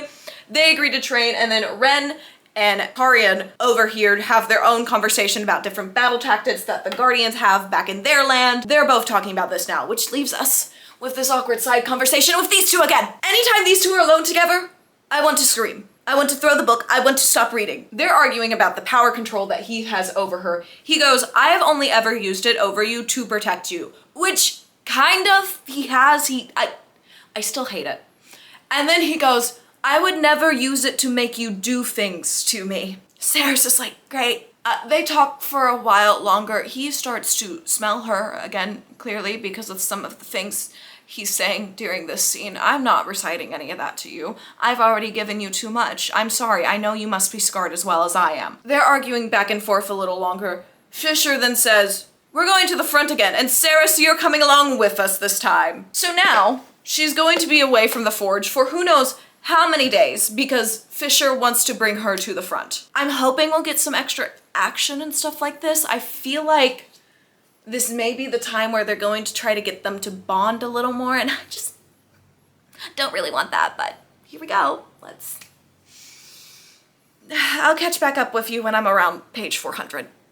I've never been more confused. Gosh. So much.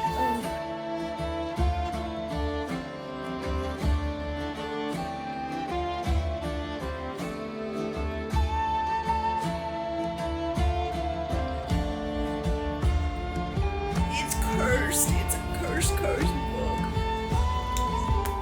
The best part about not reading spiced books is when you just get to skip 9 pages of a book you don't even like that much. Luckily, one of the amazing girls that also contributes to the cleaned up romance collection already did a spice guide for this book, so I will check and make sure there's not any details in there that I've missed. But this book is insane. Guys, I've made a horrible discoveries while updating my Goodreads. This is gonna be a series. It's not just one book. Don't make me read the next one, please.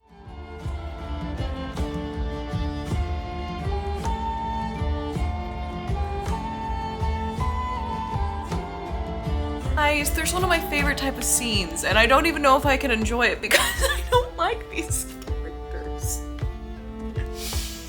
One of them is having a nightmare and the other one is running in the room to go comfort them. They were screaming from the nightmare and it was, I normally eat these scenes up, but I don't know if I can. It's like my favorite time to just come hang and chat with y'all. This is great. Also, I didn't even have to get better tape. I just taped them smarter, better. Oh, give me 1 second. All right, I'm back. As you may see, there's a few extra people on here now. I'll introduce them as we go. Also, I just accidentally printed out a very big picture of Lucius Malfoy. I didn't mean to do that. He was supposed to be like their size photos, but I don't know what happened. I don't know how this happened. It was an accident. It was a misclick. Oh, here's Onyx. I've talked about him a little before. He's the little fox friend. This is kind of what he's described to look like in the book. Adorable. He can do no wrong. He's a little fox. All right, time to mansplain a romantasy book for 30 minutes straight. All right, so our group of 4 is now at the army camp. Fisher and Ren are basically instantly in an argument because Fisher refuses to talk to the full army they have there because he tells Ren, they're your army, they listen to you, they don't need me. And Ren's like, no, they do, you need to talk to these people. I don't know why I have to beg you to do this. After a while, Fisher does his normal and just storms off. After Fisher storms off, Ren, Sirius, and Karen go off to train. They go off to train. Ren is the general of the army, so obviously he is kicking both of their asses very easily. And also, all humans are just way smaller than Fae. At first I thought it was just a her thing, but Carrion, who was described as a bigger person when we first met him from Ceres's POV, is also considered small to these Fae people. As Ceres is fighting Ren, Kingfisher shows up. He's watching her fight. Of course, eventually she loses. He makes a snarky comment. and then goes, we need to talk, so he takes Ceres and they go back to his tent. The tents work a lot like the tents in Harry Potter, where you go into them and there's a lot more room and they look completely different. This is the second Harry Potter comparison I've made. Well, there are 2 Harry Potter characters on the board now. We're doing great. Sorry, my sister's calling. That was my sister, we needed to chit chat. Back to it. What was he saying? Oh, yeah, okay. They're arguing about how controlling he is, and then he goes, I want you to obey me because I brought you here. That makes me Can I talk? That makes me responsible for you. And I need you to be alive so you can work on those rings for us. Without them, we would be trapped in this stalemate with the Xanaroth forever. Neither side winning nor losing. I'll never be able to reclaim my family's land, so yes, I will force you to obey me if I need to, and I won't feel conflicted about it. The stakes are too high. And our girl shoots back, did you ever think that maybe I want to help you win this war? Fisher's just standing there like, no. Why would you want to do that? She goes, people are dying, that's why I want to help. And then right after that, bam, they're making out. I don't know. I really don't know. There was no real tension in this scene beforehand. This man just jumps her and they start kissing. Yep. And then while they're making out, Fisher suddenly backs away looking panicked and confused, and then goes back, grabs her face, and starts kissing her again. And then finally, he steps away and is like, see ya, and just walks out the door. Ceres is just standing there now in his tent by herself. Like, what? What just happened? She runs out to just go find people that she knows. She's like running through the camp. She runs into all these people going into this bigger tent. Ren's right outside of the tent and instantly stops her. Of course, he can smell what just happened, and he smells Fisher on her, and you know, he just connects 2 and 2.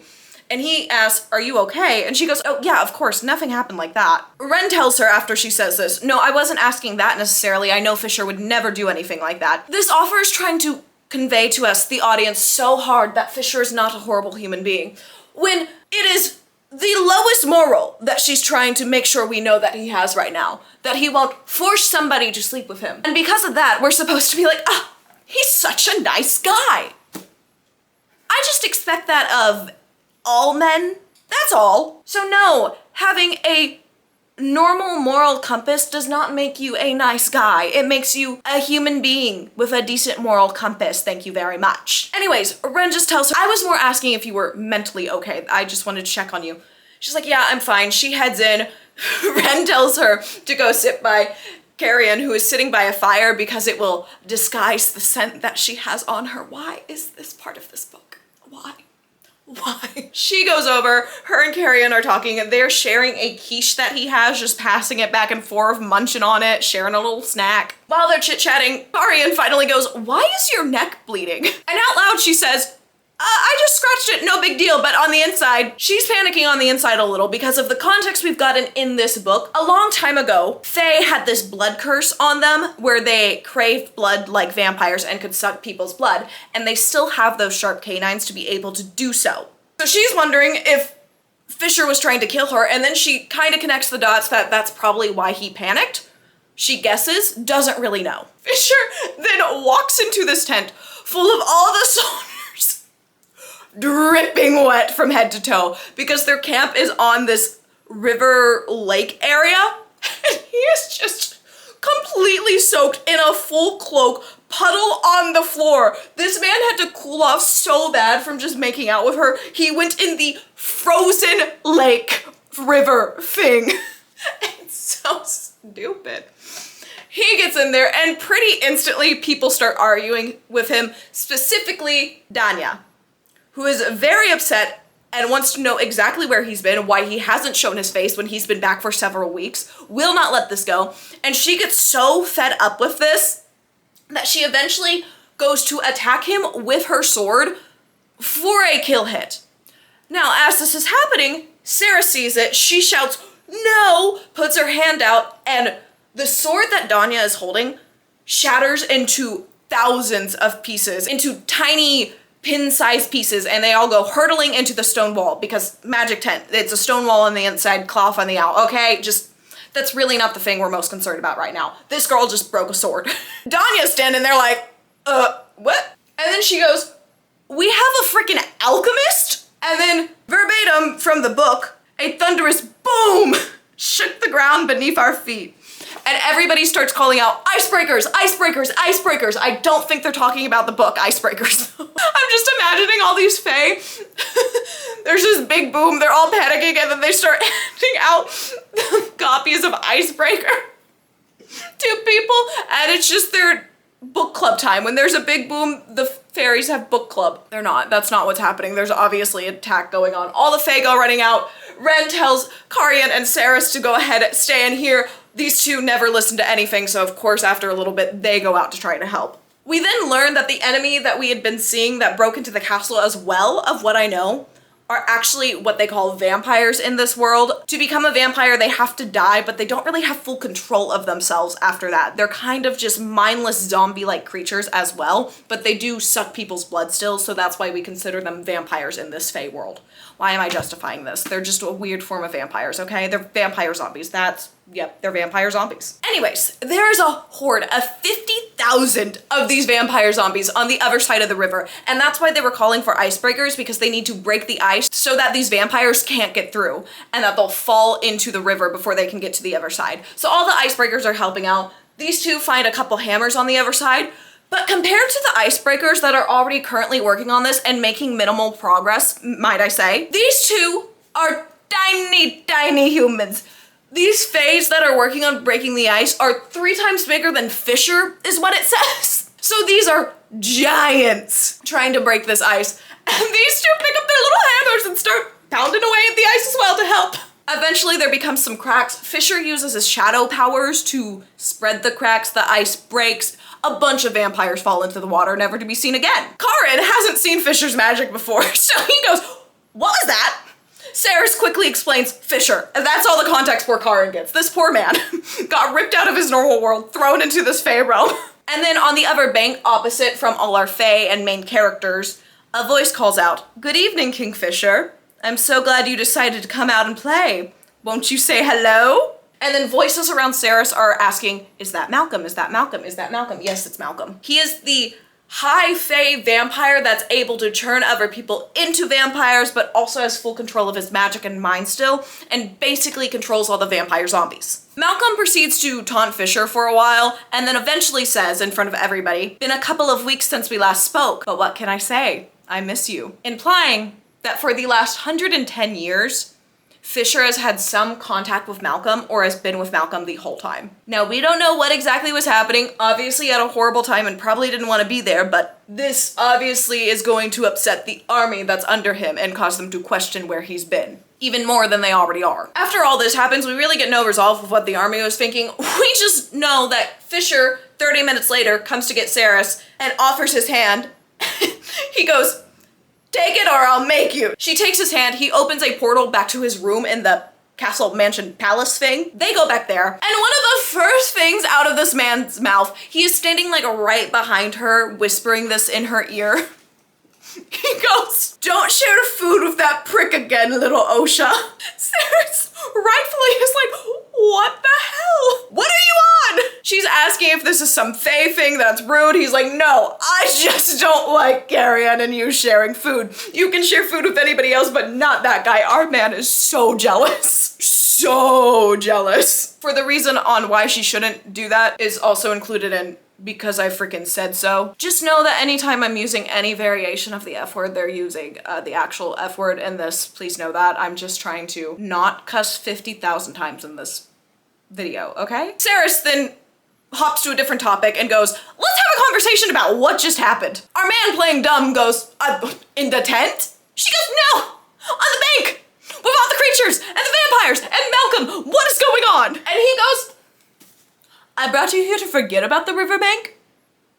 Shut up. She says the most obvious fact here of people could have gotten hurt. Fisher simply goes, we're at war, which, I mean, it's a valid point at this point, okay? He tauntingly goes, you were worried about me. She tries to say no, but then he instantly brings up what happened in the meeting earlier with her saving his life from Danya. And she rebuttals saying, I was afraid you would die and our deal would be broken and nobody else would make me that deal. Our girl is lying the best she can right now, okay? Right after that, she goes, aren't you a little concerned that your people are gonna think you're working with this Malcolm guy? He's like, no, it'll blow over, it's gonna be fine. Do we need more explanation? No.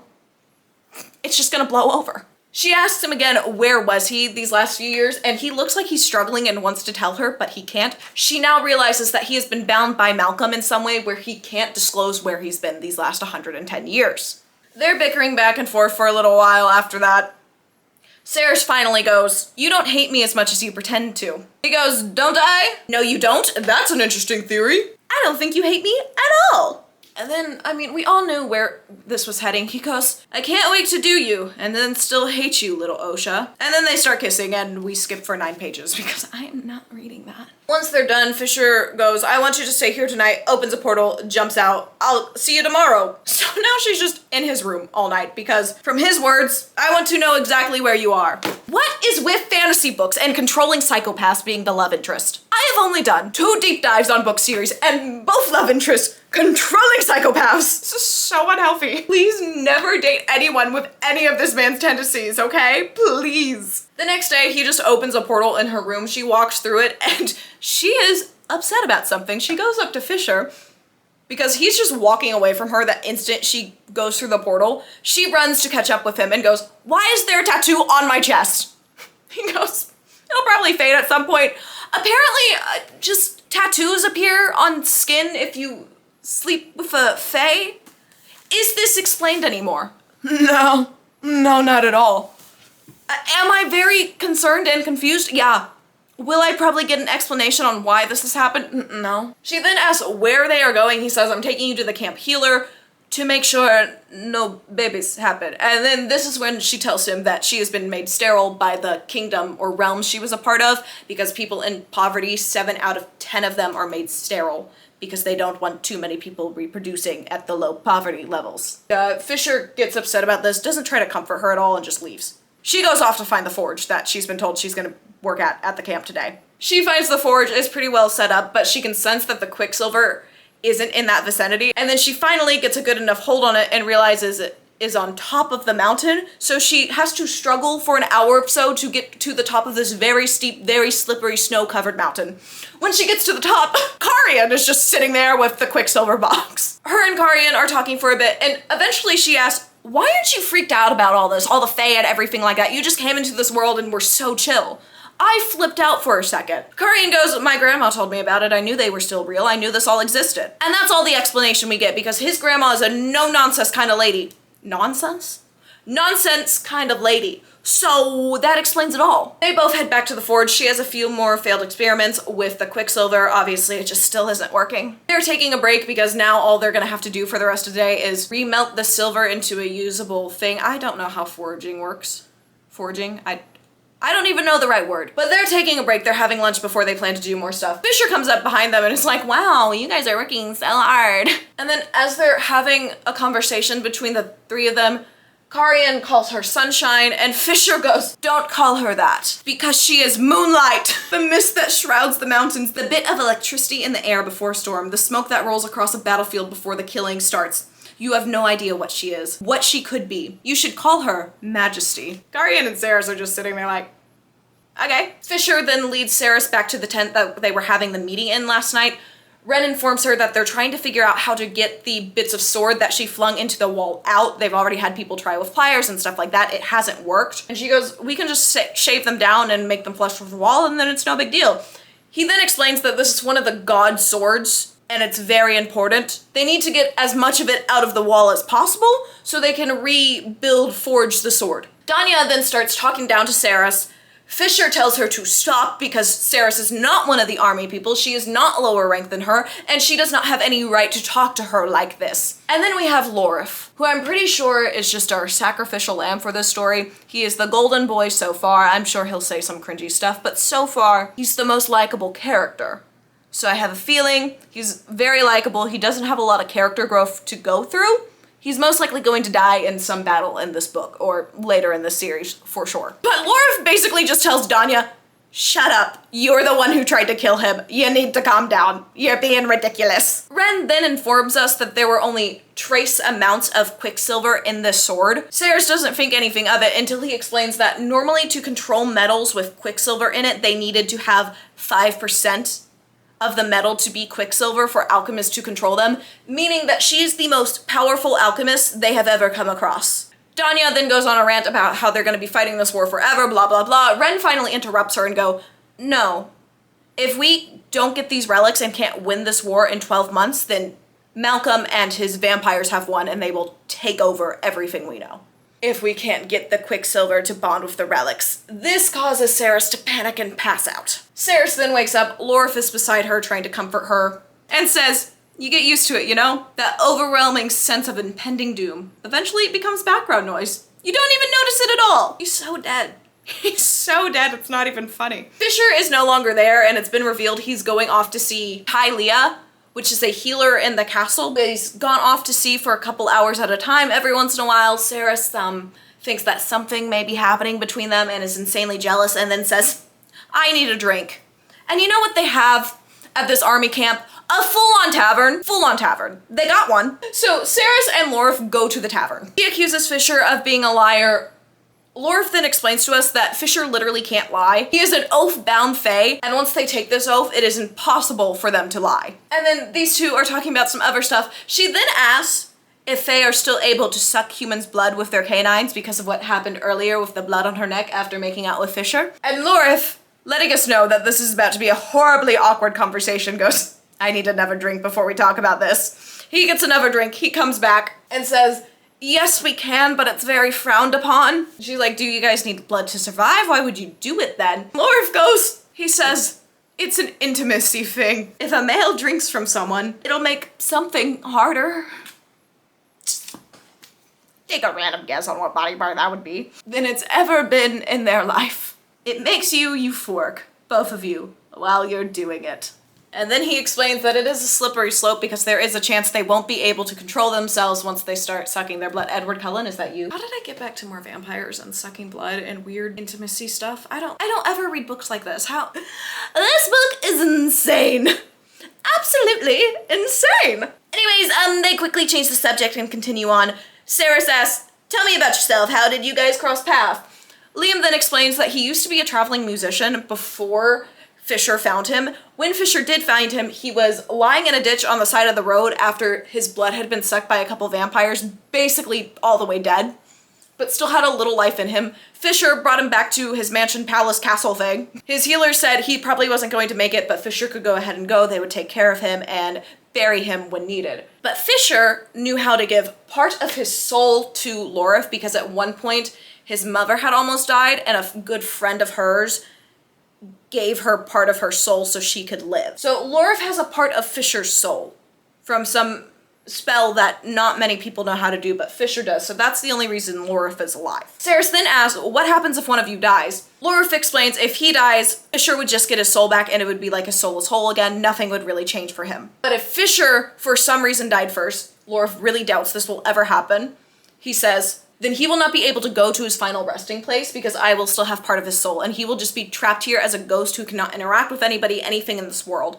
And that's why I plan, if he were ever to die before me, I will not take another breath before I end myself. Too good for this world, too good for this world. And then he also tells us about this queen who is in charge that her mother gave her part of her soul and is now trying to live forever. So her mother has just been trapped in this ghost-like state of being able to see everything in the world, hear everything, but not able to interact with it for thousands of years, which would drive anyone absolutely insane. And that's why Lorif is so against it. Now, our girl has had many drinks at this point. She is completely out of it. She is so drunk. Fisher comes back, takes her back to his room in the palace castle mansion thing so she can get some rest. He doesn't even come to get her the next day because she's so hungover. And then the next day around 12 or 2 p.m. he finally comes to get her after he saw Tylea again, which of course sparks some jealousy through her once again. He packs a travel kit for her and says they're not going back to the army camp, they're actually going somewhere else. They go through a portal and they end up in this cutesy small Fae town that's having this little festival for the longest night of the year. So they're just having a good time, chilling at the festival. We're seeing, I guess you could see some relationship growth here if you actually like these people, but I still just see two people who should never be together. Ceres is talking to him about how panicked she is about ever being able to put the Quicksilver with the relics so they can win this war. Fisher tells her, it should go faster now that I'm helping. He's recruited himself back to the Forge and will be helping her from here on out. Ceres sees these group of teenage-looking Fae dancing around a fire, smiling back at Fisher. She goes, oh, look, Lord Kalish, you may have a Lady Kalish in waiting over there. And he goes, don't call me Lord. Can't take a joke for a second. No, instantly, don't do that. Shutting down her one joke she's made. This poor girl, she's trying so hard. He proceeds to explain that all the people were on the wrong side of the riverbank when this war started, and all of them are vampires now, and a lord would have protected his people and he did not, so he does not deserve that title. As she's trying to think of a response to the trauma dump that she just got from this man, he goes, why haven't you said anything? She's like, I was about to, I just needed to think about what I was gonna say. That was a lot to process, man. He explains further, not about that, about the other night, what happened with us. And she says, you made it very clear that as far as you were concerned, it was going to be a one-time thing. You made it very clear that you could hate me and still want to do me. And I'm not the type of person who keeps throwing herself at the thing that hurts her. This finally gets him to admit, I don't hate you, but there are things you don't understand. Things that make it impossible for me.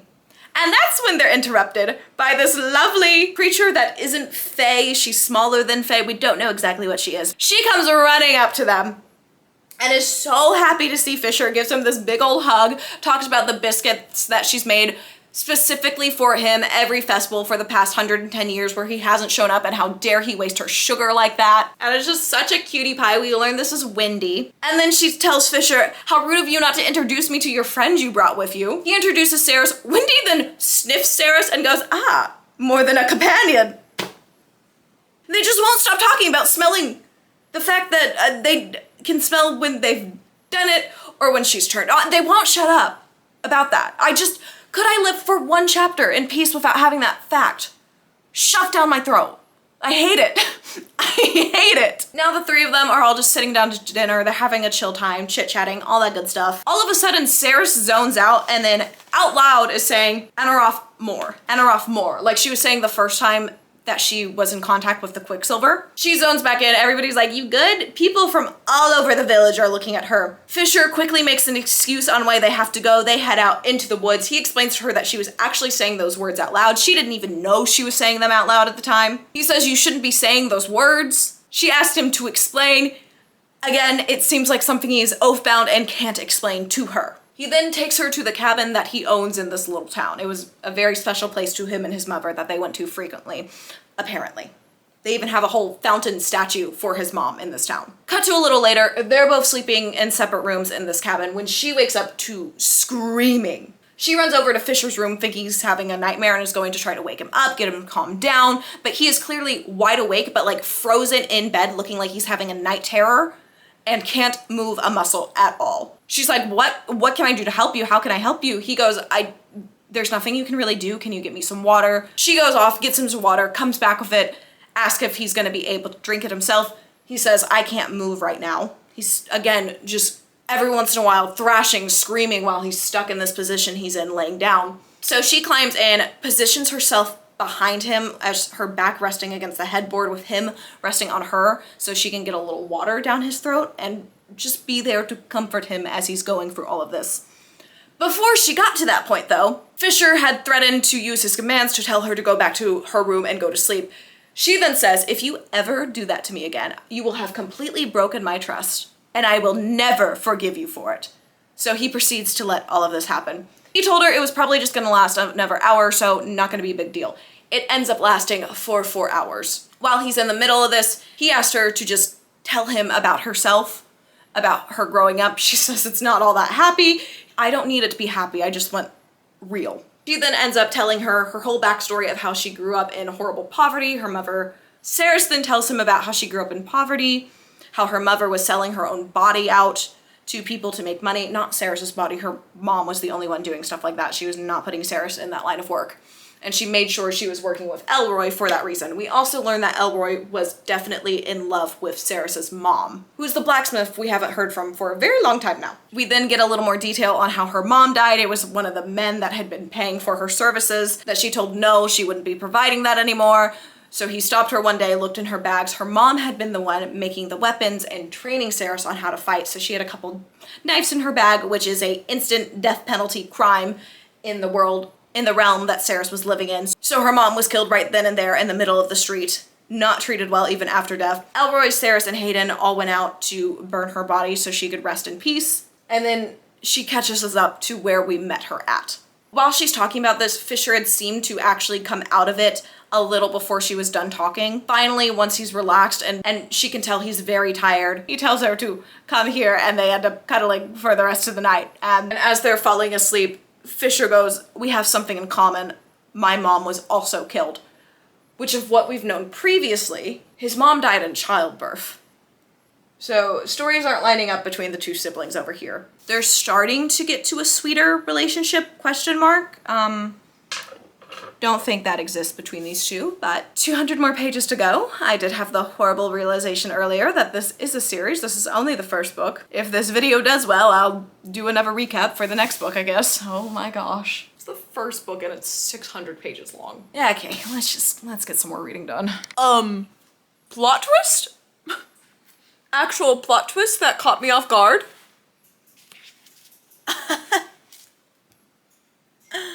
I still don't like this book, but I can at least be happy that something interesting is happening, right? Okay.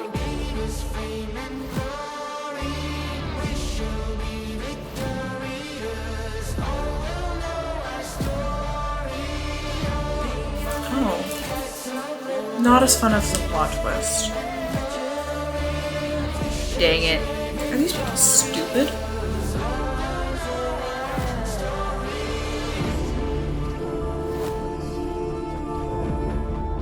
No, explain now. I'm also confused.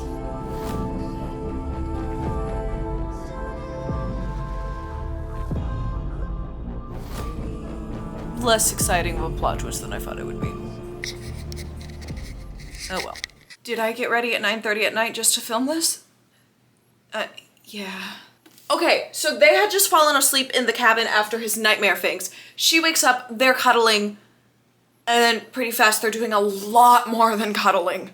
Like a lot more than cuddling. During this time that they're doing it again, they start speaking to each other in their minds. That's a thing now. Just so we're all aware of it. After they do their stuff, she apparently falls asleep again, wakes back up. Fisher's no longer in the bed, but she can smell like good food coming from the kitchen. So slowly she gets up and makes her way there. She's now expecting this man to be all grumpy pants like every other time they've gotten close before, but this time he's so nice. He's like, "I didn't know how you took your coffee. I made you food, blah, blah, blah." Just being a decent human being for once.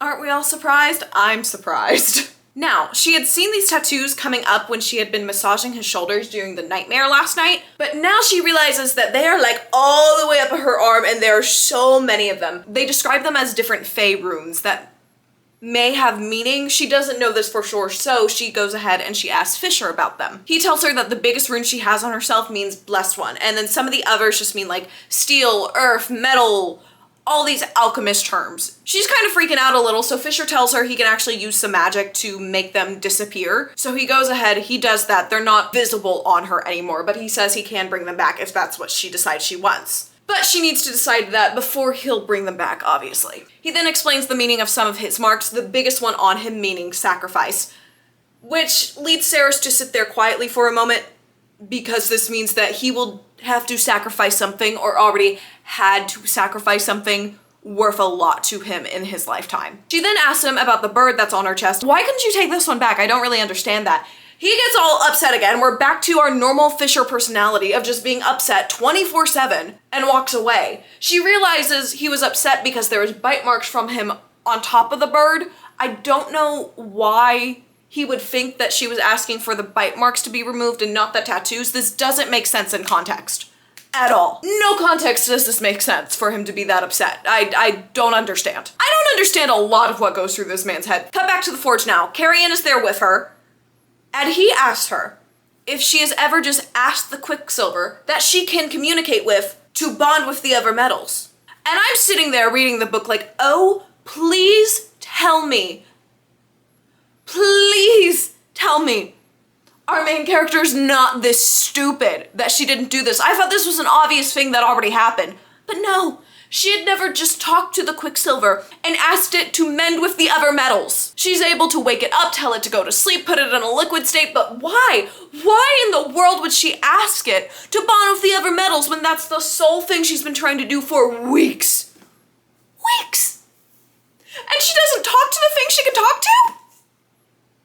So she runs down to the meeting room where still all the spikes of that sword are in the wall, and she's asking it to come out of the wall and remove itself from there, and if she can forge it into a new sword. She ends up having to barter with it and make a deal with it. It requests a song for just the Quicksilver to keep, and then it will allow her to make it into a sword that may even bestow a blessing onto the wielder of the sword.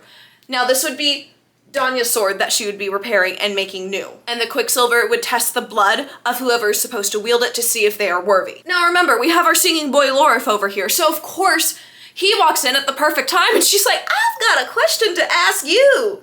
And of course, our sweet boy Lorif agrees to do so. So he ends up coming back to the forge with Ceres and Carrion so she can start working on this sword. She ends up working on this sword for close to 24 hours non-stop. Lorif and Carrion have been outside for a bit. She comes out in the middle of this process and she asks Lorif if he'd be able to whittle a hilt for this sword so then they could make a mold out of whatever he made. After she's finally completed this sword, Lorif asks if he can touch it and hold it. He does so, but at this time he touches the blade of the sword and a bit of his blood gets on it. Now, none of our characters know anything about this. Fisher has also showed up now because controlling psychopath is going to be a controlling psychopath and be around our girl all the time. What else would we expect? When Ceres and Lorif walk outside of the forge for the first time that night, they see that there's this aurora?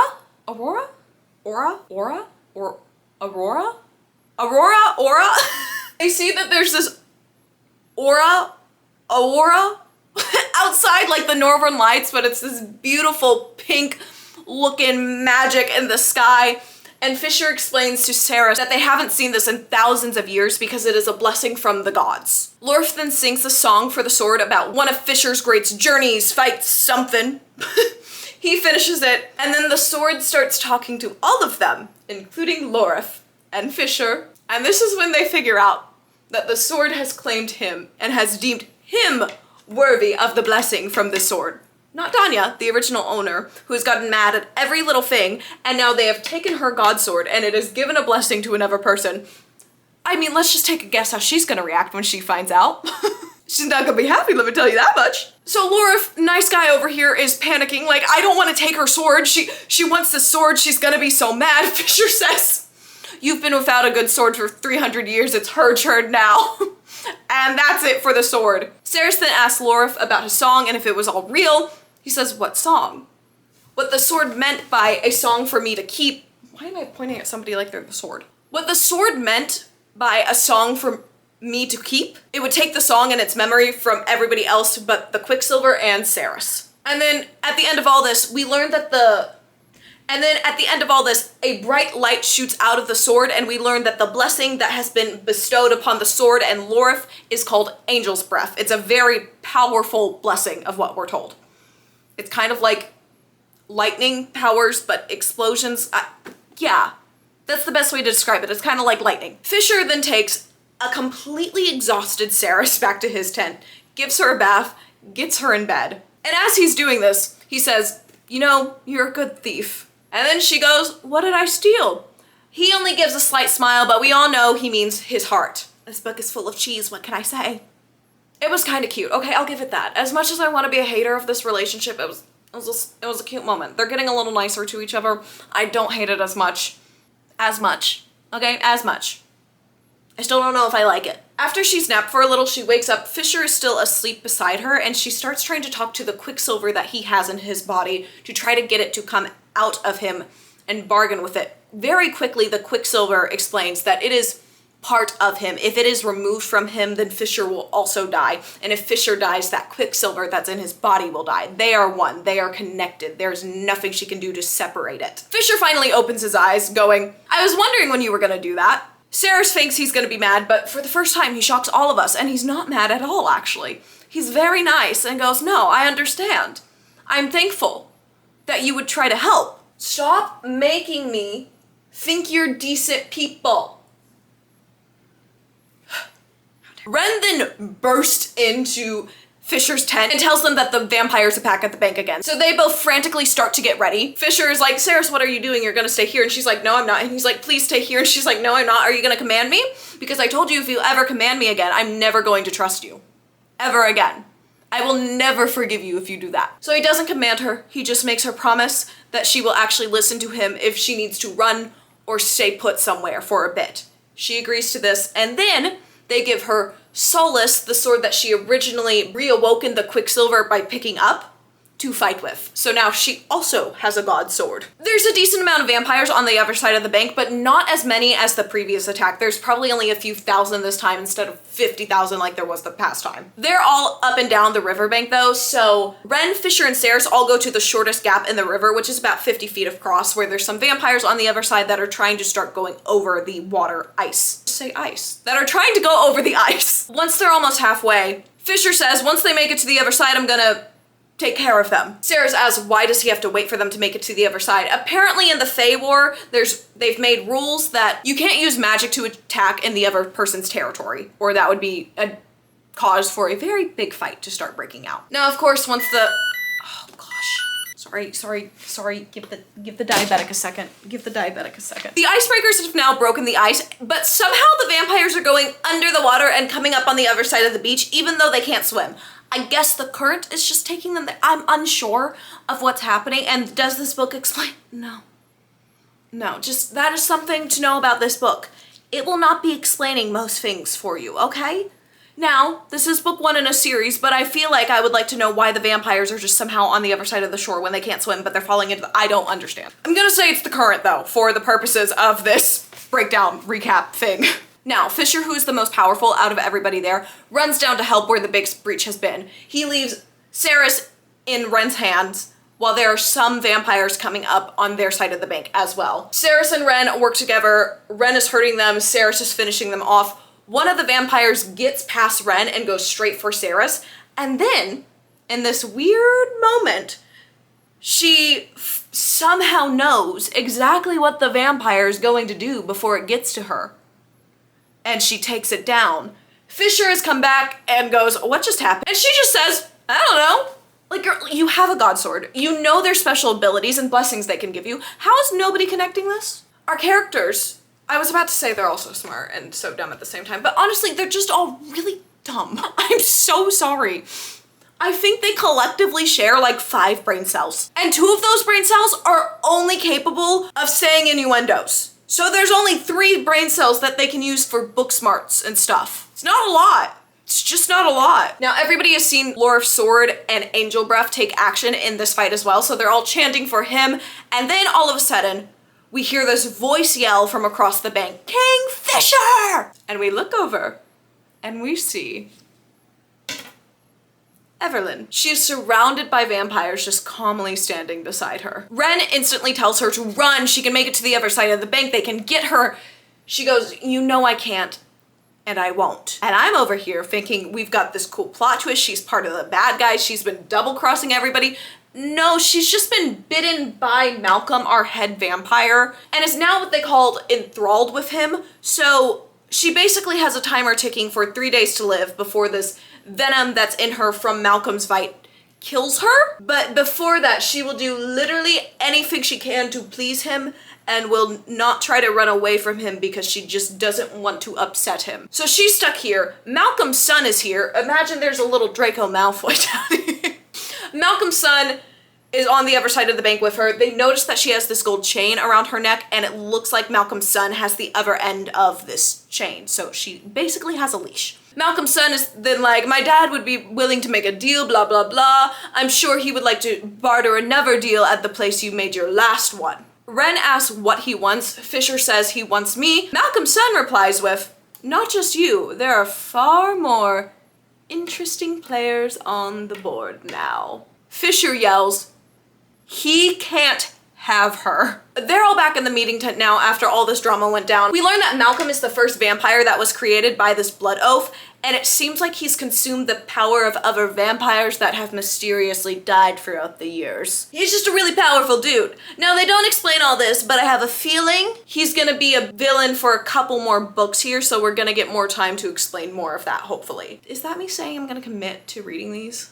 Oh gosh. Now, in the middle of this group trying to figure out how they're going to save Everlyn from being enthralled with this guy and also not die at the end of it and become a zombie vampire thing, Danya comes in and she decides this is the perfect time to yell at everybody about somebody else having her magical sword. She bursts in, she starts yelling at Lorf, she starts yelling at Fisher, she starts yelling at everyone. She tries to go and grab the sword from Lorf, knowing full well that if you try to take a god sword that isn't yours, it will burn your hand and it will really, really, really hurt. So when she goes to grab it, it doesn't just burn her hand, it literally basically explodes and takes her whole hand off. Hand gone. She's down a hand. She's Captain Hook.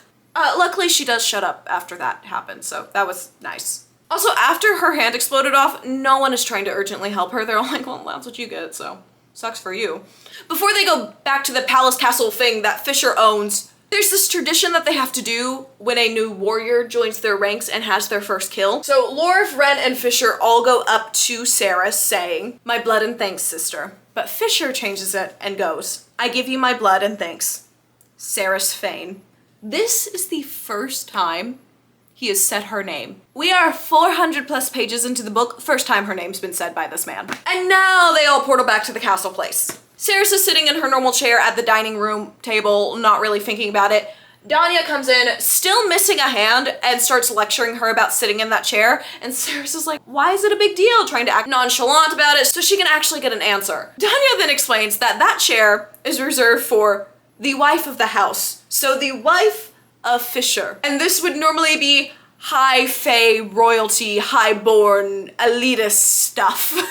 And Sarah's just kind of like, cool, whatever, I'm gonna keep sitting here. And then Laura walks in and he's like, yeah, just keep sitting there, you're fine. He also brings Carrion, who's been sleeping at the forge during the whole battle and with everything that went down. They're like, dude, it was so loud, there was a full-on battle happening. He was like, dude, I was really tired, man. Like, what, dude? He is a surfer guy. I don't think that voice was a surfer, but that is what this guy reminds me of a lot. Sarah's then tired of waiting around while people are going to the healers, getting stuff done. She goes down to the palace forge there to work on making some relics in case they need to travel through some Quicksilver anytime soon, since they are trying to get a plan together to get Everlyn back. The Quicksilver this time requests that she gives it a secret. So she tells it that she doesn't want to go back to her home. She wants to stay here, but just to bring Hayden and Elroy here with her. The Quicksilver is happy with that secret, takes it, and molds itself to a ring. As she is working on bonding the Quicksilver with the ring, it says, yes, a good secret, very good, you want to stay. You want to save him. You must save him. Now, she's pretty confused about this response. She's like, do you mean save Hayden? Yeah, I'm gonna go save Hayden and Elroy. And they're like, no, save Fisher. You save King Fisher. Save him, save the gate. She doesn't really know what to do with that, so she just stores that in the back of her brain for later. And I do too. Talea, the healer, then shows up at the door. And her and Saris are talking for a bit. She learns that this girl that she's been jealous of, she hasn't admitted she's been jealous of yet, but she learns she has a husband. She's very in love. She has the tattoos, runes looking on her hand, and she's like, oh, when did you get those? And Talea tells her she got them on their 5-year wedding anniversary. And she goes, oh, did you choose them? Yeah, I did choose them. And then Sarah starts asking about, do they ever just appear on people? Like, is that a thing that happens? And this girl tells her, once upon a time, that was the case, back when mating bonds existed. But there's no such thing anymore. It's just a tradition now. Yeah, tattoos are just showing up on her. By what this girl is telling us, they are a mated pair. They are fated to be together. And then she asks if she's ever just seen writing around the wrist. And the girl's like, yeah, only in fairy tales? That's a god binding. They don't really show up for people. And when they did, that story was very, very tragic and always ended up with one of the mates dying. Saris did have words around her wrist when she got all those tattoos earlier. So, Saris is flipping out a little on the inside. She's also a little annoyed at Fisher, again, because did not tell her everything about what the tattoos meant. and that they were a mated pair, and that these were god bindings. He didn't tell her any of that. She quickly thinks of an excuse to leave this conversation and goes running right to Fisher's room. The first thing she asks him is, why did it take you so long to say my name? I have been here for weeks. He doesn't even get a chance to respond before she's bursting into her other questions. And then she's like, I was talking today, Leah, about relics and tattoos and stuff like that. You know, I found some really interesting stuff out about godbind and mating bonds. He tries to reply again, and she interrupts him again and goes, why didn't you say my name? Poor guy cannot get a word in, but honestly, valid. I would be upset too. And all he says in reply is, you know. She goes, no, I actually don't know. That's why I'm asking you. And he says, I hated you. I hated what you represented. That's what you want to hear from your almost boyfriend thing. And he goes, you represented weakness and vulnerability. And she goes, I'm not weak. He goes, no, not you for me. You are my weakness, my vulnerability. And it's a little cute, but it's not enough. And then he goes to explain the nickname Osha, which we already knew were named after a type of butterfly, but these butterflies are a once in a century, basically once in a lifetime thing for most Fae to see. And they are absolutely stunning. And the name Osha means sacred, so that's why he always called her that. After he says all of this, he says, all names mean something here. We have our true names that normally just ourselves and our mothers ever know. I don't really know what those true names do. I'm gonna say that's a Booktube problem though. He's then like, Osha meant something to me. It meant something different to me than it did to you. He had also dropped in here that he knew she was coming in his lifetime at some point. So obviously she asked, how did you know I was coming? He then explains that his mom was an oracle and always saw this girl coming at a time in life when he would absolutely need her. And while he's saying this, he almost says the place he's been for the past 110 years and isn't able to breathe. He has to stop talking at all, catch his breath, because of the oath he's made with Malcolm, we assume, about what has happened. His mother had also drawn pictures of Saris, but the one thing that she didn't capture correctly were her ears. His mother had always drawn her with Fae ears, and she is obviously not a Fae, she's a human. His mother also wrote a whole book of details about his upcoming life, and it ended when he met her. He explains, as soon as I saw you, I knew you were who my mother was talking about. You looked exactly like the pictures except for the ears. And I was so angry because I could feel this band snapping into place. I was so mad that the gods had bound us together in this way. He wanted to leave her there, but he couldn't make himself do that. They're talking a little, and eventually Fisher says, I'm going to die. And she goes, well, I mean, at some point, but I'm gonna be long gone before then. What are you talking about? You're not dying right now. He goes, not physically, but mentally, I'm going to be completely gone here in a few years. That's why I didn't want anybody bound to me. I have a plan that Ren will help me, and he gets interrupted from that sentence very fast, and she goes, what are you talking about? You can't just do that to yourself. If you go, Lorif also goes because of the shared soul. And he goes, well, first of all, Lorif wasn't supposed to tell anybody about that. Second of all, what do you mean he's gonna go too? She explains what Lorif had told her in the bar about how he wouldn't trap Fisher here for thousands of years to live out as this ghost state that couldn't interact with anybody. Fisher basically just goes, well, he's just gonna have to live with it. I'll just pretend I'm moving away. Problem solved. Sarah's just like, no, problem not solved. You are not just leaving. You have to take care of yourself. And then she storms out of the room and he goes, where are you going? She goes, I'm going to bed, and then tomorrow I'm going to the library to figure out how to save Everlyn and you. Because I don't give up on people that I love, and I didn't think you were that type of person to give up on yourself. And that is where we end, 100 pages before the end of this book. So, I'm going to go finish the last 100 pages and back here to get the final recap. I can't lie. I am I'm pretty interested, pretty got with this plot twist. I don't hate it. I don't hate it.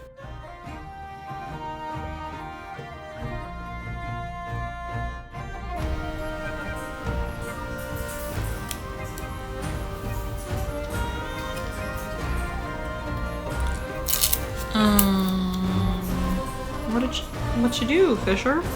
Fisher? He's stupid.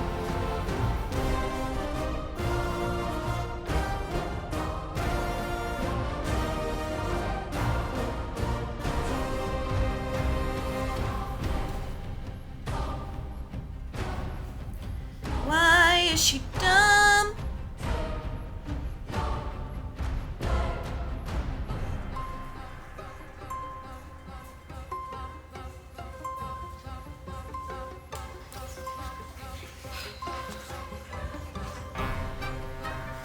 Oh. Oh. Okay.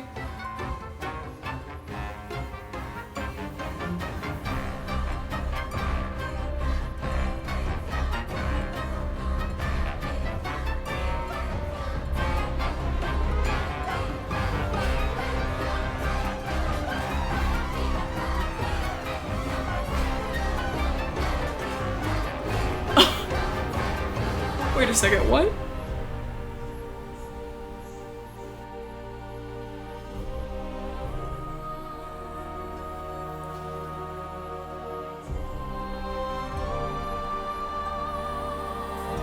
I feel like I've been taking a class all year and now it's the final exam and I'm failing.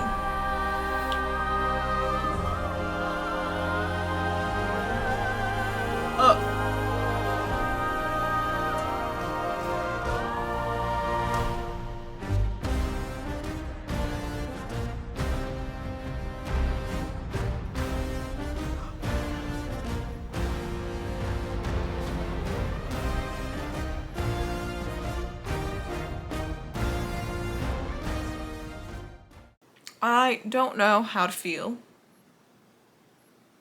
I didn't hate the ending. There's actually some really decent writing there. But the rest of the book, I don't. Let's just cut to the recap. I'm very overwhelmed. I'm very overwhelmed by everything that just happened. I don't know what accent this is and I am so sorry. It is just here. It's not from any country, it's completely made up. Just clear the thoughts from your brain. I finished it. You know, even when I don't love a big book, it's always nice to finish a 600+ long page book. I feel accomplished. Even though I really shouldn't for this. I could have spent all that time reading way better books, but that's what I chose to spend my time on. So these two just got in a fight. Cut to the next day, everybody's basically in the library, all figuring out what they need to do. They're all talking about how witches are also in this world. I mean, it's really not the craziest thing, I just don't recall them being here before. That might be a me problem, though. They're talking about how witches abandoned Evalia?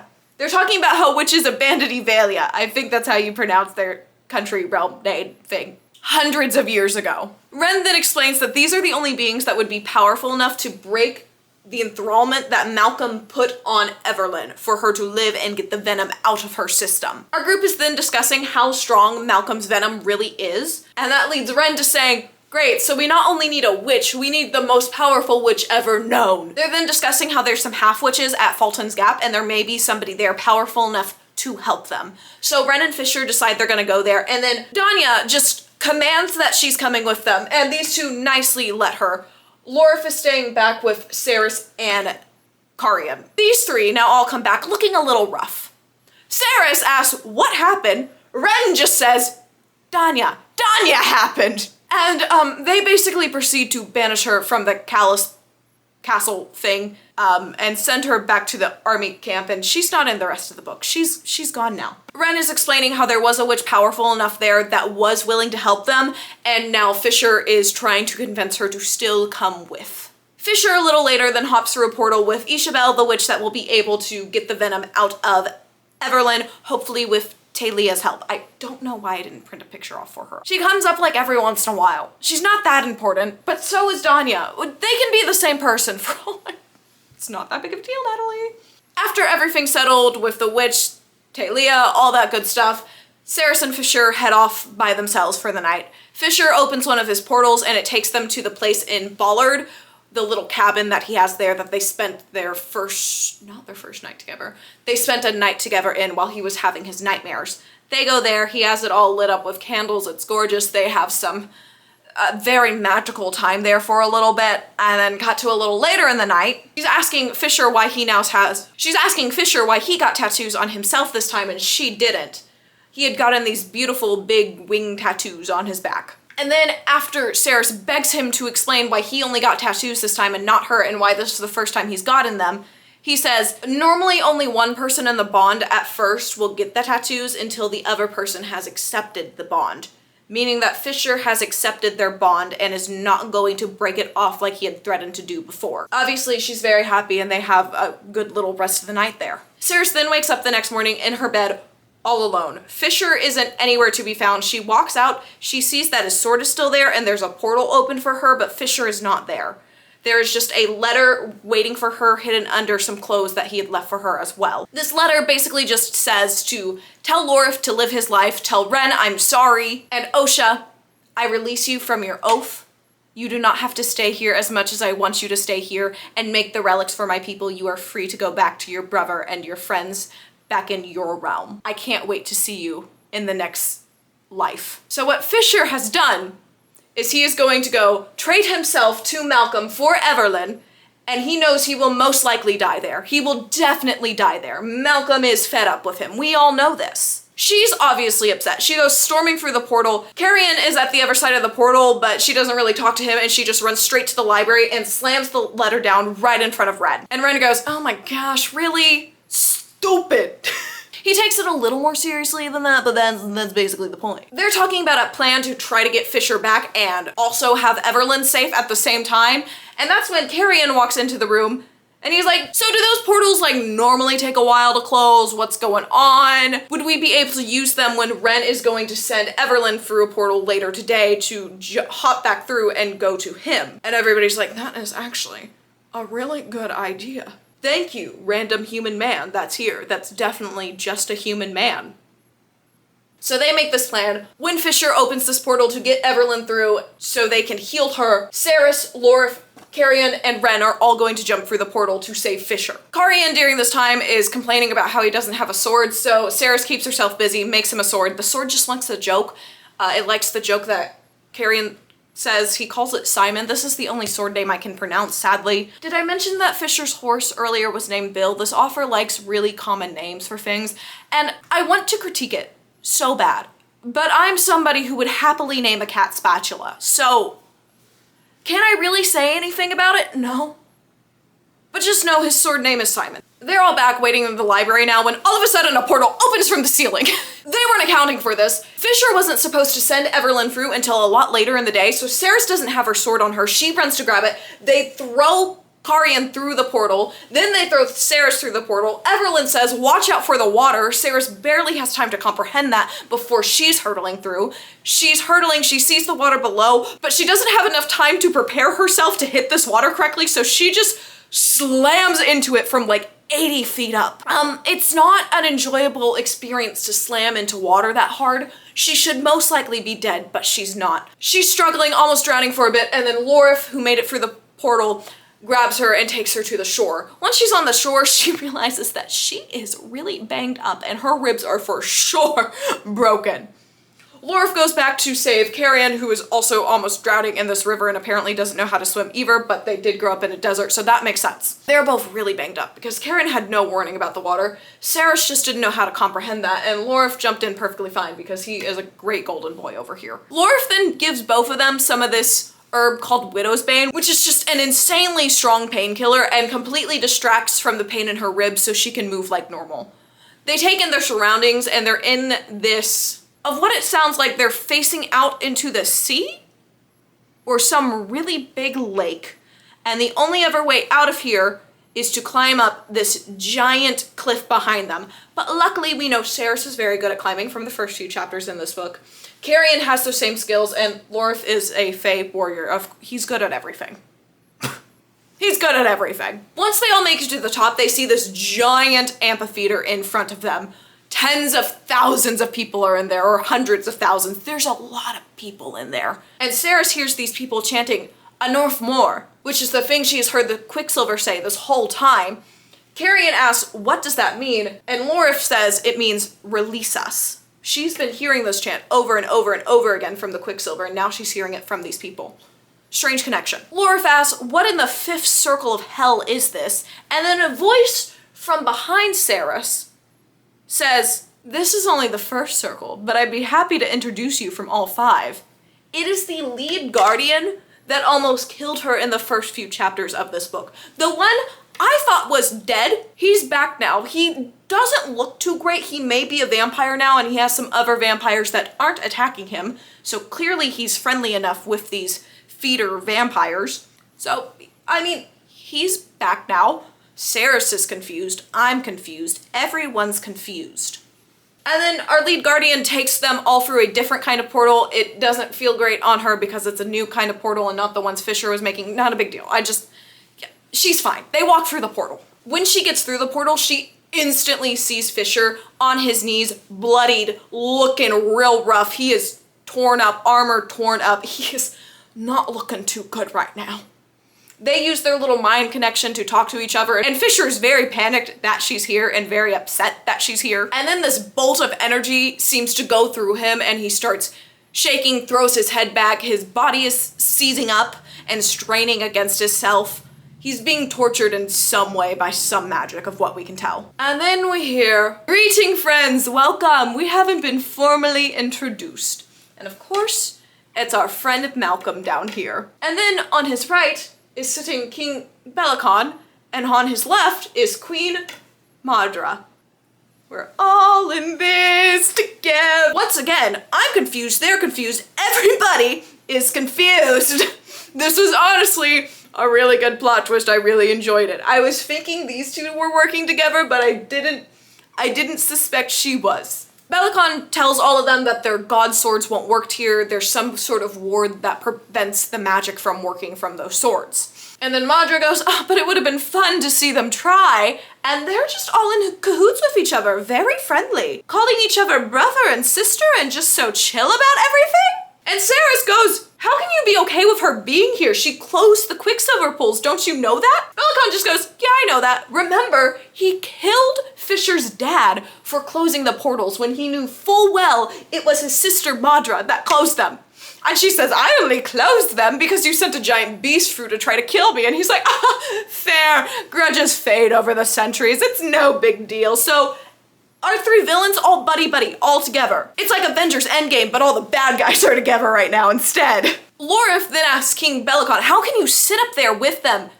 We are at war with them. They are killing our people. How can you do this?" Belicon just interrupts him at some point and goes, "War? No. I'm just feeding Malcolm's army so they can grow stronger." This now explains why he had been hoarding all the silver, not trying to help the army at all. He was just trying to make more vampires for his brother. Crazy stuff, yo, crazy stuff. I love when books have some fun plot points. Belicon then asks Fisher to tell them about what happened in Guildfrey? Belicon asked him to explain what happened in Guildfrey, knowing full well that Fisher is bound by a blood oath to them, that he can't say anything about it. Of course, Belicon knew this and he's laughing about it. He's like, "Cat got your tongue so funny, ha ha, ha ha," evil villain laugh. And then he asks, "Malcolm, should I let Fisher tell them or should I?" And Malcolm goes, "Why don't we ask them?" Not referring to our main cast, but referring to the hundreds of thousands of people that are in these stands. And Saris then takes a closer look at them now to notice all these people have burned clothed, burned skin. They are all alive, but in so much pain because they were burned alive. And they are being kept alive by Malcolm to suffer. They choose to let Fisher explain what happened. He explains that there were hordes of vampires coming for the city, and it was just him and his most trusted soldiers, so like 7 of them, against all these hordes, and all the Fae were out celebrating in this festival, so it was easy for the vampires to just start going for the city, picking them off. Fisher splits off from the group to find Malcolm and Belicon and ends up striking a deal with them. The deal was simply a coin flip. If the coin landed leaf side up, Malcolm would make the vampires leave, and they wouldn't harm anybody else who was still alive in the city. But if the coin landed fish side up, he would take the city and completely destroy it. Belicon then interrupts him and goes, "You're missing the best part of this oath, though." But while this coin flip was being decided, Fisher could not do anything to influence the coin, and he could also not hurt a hair on their heads or tell anybody about what he had seen, or that he had seen these two together. All to save a handful of peasants in Malcolm's words. Fisher made a blood oath with them on this. And then they go, I tossed the coin and I caught it. Meaning the coin never hit the ground. He was trapped in this blood oath where he couldn't tell anybody that they were brothers, couldn't tell them what had happened, and also couldn't harm either of them. And Fisher goes on to explain this is when he barricaded the city, trapped everybody inside, and torched them. So lovely. Malcolm says that that was a rude move, and he didn't like that Fisher did that. So then he trapped Fisher in a labyrinth, which in the center of it had the coin that they had flipped that he would be able to get to go on the ground once he found the center and the coin. It took Fisher 55 years to get to the center of this labyrinth. And Malcolm also explains that he had cast a spell on it where Fisher would never need to eat or sleep while he was in there. All his needs were taken care of. So he was awake for 55 years straight in this labyrinth trying to just find the center. And once he did, he tried for another 8 years to find the coin. And then they don't say any more years after that, but he was trapped there 110 years, and 55 plus 8 doesn't equal 110 the last time I checked. So, a little confused. I unfortunately don't have clarification on that. Somebody correct me if I'm being so stupid right now. Malcolm had offered multiple times while he was in this labyrinth for Fisher to bite him, to feel the enjoyment that he would feel from biting him.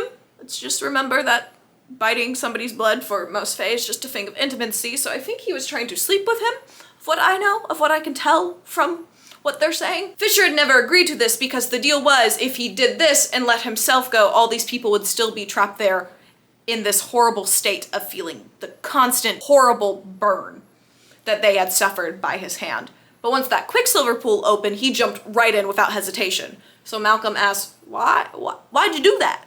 I would like to know. Fisher says, you really want to know why I jumped into the Quicksilver right away? And then in his mind tells Saris, don't move. He said, I went into the Quicksilver because I felt my sword calling me, and I knew I needed it. That's when he teleports behind Saris and stabs Belicon in the chest. And then all hell breaks loose. People are having a little skirmishes, blah, blah, blah. Saris is in the skirmish with the Guardian Heron from the first couple chapters of the book and ends up killing him. Finally, he's dead. And then Fisher yells at the three of them to go run into the labyrinth that he was trapped in for 55 years, but they're all trusting him. And they know that he's only doing this because this has to be their only way to really get out of here right now. Once they're in the labyrinth, he explains that the first 10 levels of it never move or change, but the rest of them going forward will. So they make it through the first 10 rather fast. They get into this one level where there's this giant spider-like creature that doesn't have any eyes and can't hear but can sense movement. And they're all scooting along the wall, getting to the edge. He tells Saris to find the Quicksilver pool in the center so they won't be lost in this labyrinth for long, and she's like, oh yeah, I can do that. So she finds it, she has a thread connecting it to her, so they're gonna be able to go straight to the center of this maze, no problem. But Fisher's the one who makes the mistake on the way out of this room that gets the spider's attention by waving at them to go through the door. The spider then chases them into the next room, and Fisher says he's not supposed to be in here. That was the rules. You know, the rules change sometimes, Fisher, especially when you're dealing with an evil vampire guy. Are we really shocked? Anyways, a battle ensues, and they kill the spider. He says that the spider may respawn soon, so they better get a move on. When the four of them finally make it to the center, they see why it would take Fisher forever to find the one coin, because it is just a room piled and piled and piled with coins. And so not all of them could be touching the ground at once. There was just mounds of them. Pretty soon after they get there though, Malcolm, Belicon, and Madra all show back up. He's basically all healed up. He doesn't look any worse for wear at this point. They're all talking back and forth for a bit, trying to negotiate some things, blah, blah, blah. Finally, Carrion speaks up and is irking on Malcolm to the point where Malcolm bites him. And I'm like, I guess we're losing Carrion here. But then Malcolm starts to shake and shudder and then says, you tricked me. You tricked me into drinking Dianthus blood. Saris goes, I recognize that name. And you know why we all recognize that name? Because that is the name of the king that Belicon killed before he was able to become king. Fisher is a Fae royal who has been hiding in the human world. They all move on from this pretty fast. Fisher then asks if Saris can feel the coin. She's like, I can, but it's not in here. He says, can you go find it? So she runs off to go find it. As she's trying to find this coin, she doesn't have a strong connection to it. Remember, there's only going to be a trace amount of Quicksilver in here, but she's trying to get a better connection and talking to it, and it says, we'll make you a deal. You just owe us a favor at some point that we can claim at any time. She agrees to this. She has the strong connection to the coin now and runs straight to it. The coin was actually in the back of the throat of the spider thing that they had killed. Luckily, the spider thing didn't respawn in this time, so she reaches in, she grabs it, but then Malcolm shows up right behind her. He looks rough, but he is also still 10 times stronger than her. They're talking. Malcolm eventually hits her in the back of the head, then kicks her sword away from her, and then takes the coin and plops it in a pouch. She's laying there. He's doing evil villain talky stuff about making her an alchemist and making her do whatever he wants for him, blah, blah, blah. Eventually, she gets her dagger that she still has on her and stabs him in the neck. She knows this won't kill him because the only way to kill vampires are to chop off their heads. So he punches her so hard. There is so much internal bleeding. Her ribs were already broken from the fall. She's going to die here in the next little bit, most likely. Malcolm's like, why'd you do that? That was stupid. You can't kill me. And she just smiles and holds up the coin pouch that he had put the little coin in. He rushes over, grabs that, looks inside. The coin isn't there. She has the coin in her other hand, flips it, it hits the ground. The blood oath between Fisher and them is finally broken. Also, I don't know how Fisher was able to just stab him because they still had the blood oath then. I think it's because they had freed him from it so he could talk, so he took advantage to hurt him. That's the logic I'm using there. Once the blood oath is broken, all the people in the stands start to finally go away and they can actually go to a resting place and not just be in this eternal suffering that they've been in for the last 110 years. Ceres then passes out. Before Ceres can succumb to her injuries though, while Malcolm is distracted and distraught over all these people going saying they were going to be his army, she comes around and chops his head off with the sword Solus. So Malcolm is officially dead of what we know. He should be. His head is chopped off. She finally passes out after this. When she wakes up, Malcolm's son, Teleus, is the one holding her. She's panicking a little bit because she still thinks he's evil. Fisher then drops down beside him and they actually seem pretty friendly. He explains to Fisher that she is going to die. There's nothing they can really do for these injuries. Fisher goes, I will give her part of my soul. Let me give her part of my soul. She can't speak out loud, but she is able to communicate with Fisher through the mind bond that they have. And she tells him, no, I won't let you. And he goes, I don't care. Let me do this for you. And she goes, no, I told you. I will never forgive you if you take away my free will again. I don't want to live in a world. If you give me part of your soul, you are going to go completely mad and you are going to die. That is not a world I want to live in. I will never forgive you in this life or the life after if you give a part of your soul to me. So, Fisher doesn't do that. And then Teleus explains that there is only one other way for them to do this. And basically implying that it would be her becoming a vampire. She asks Fisher, would this make me a feeder? He says, no, it wouldn't. You would be like him. You would still have your full mind. She's asking some other questions. He says, I don't know. She's fading very fast now. Teleus asks, does she consent? Fisher says yes, even though she hasn't fully said yes to him, but she is going to die if he doesn't at this point. Teleus then proceeds to bite her.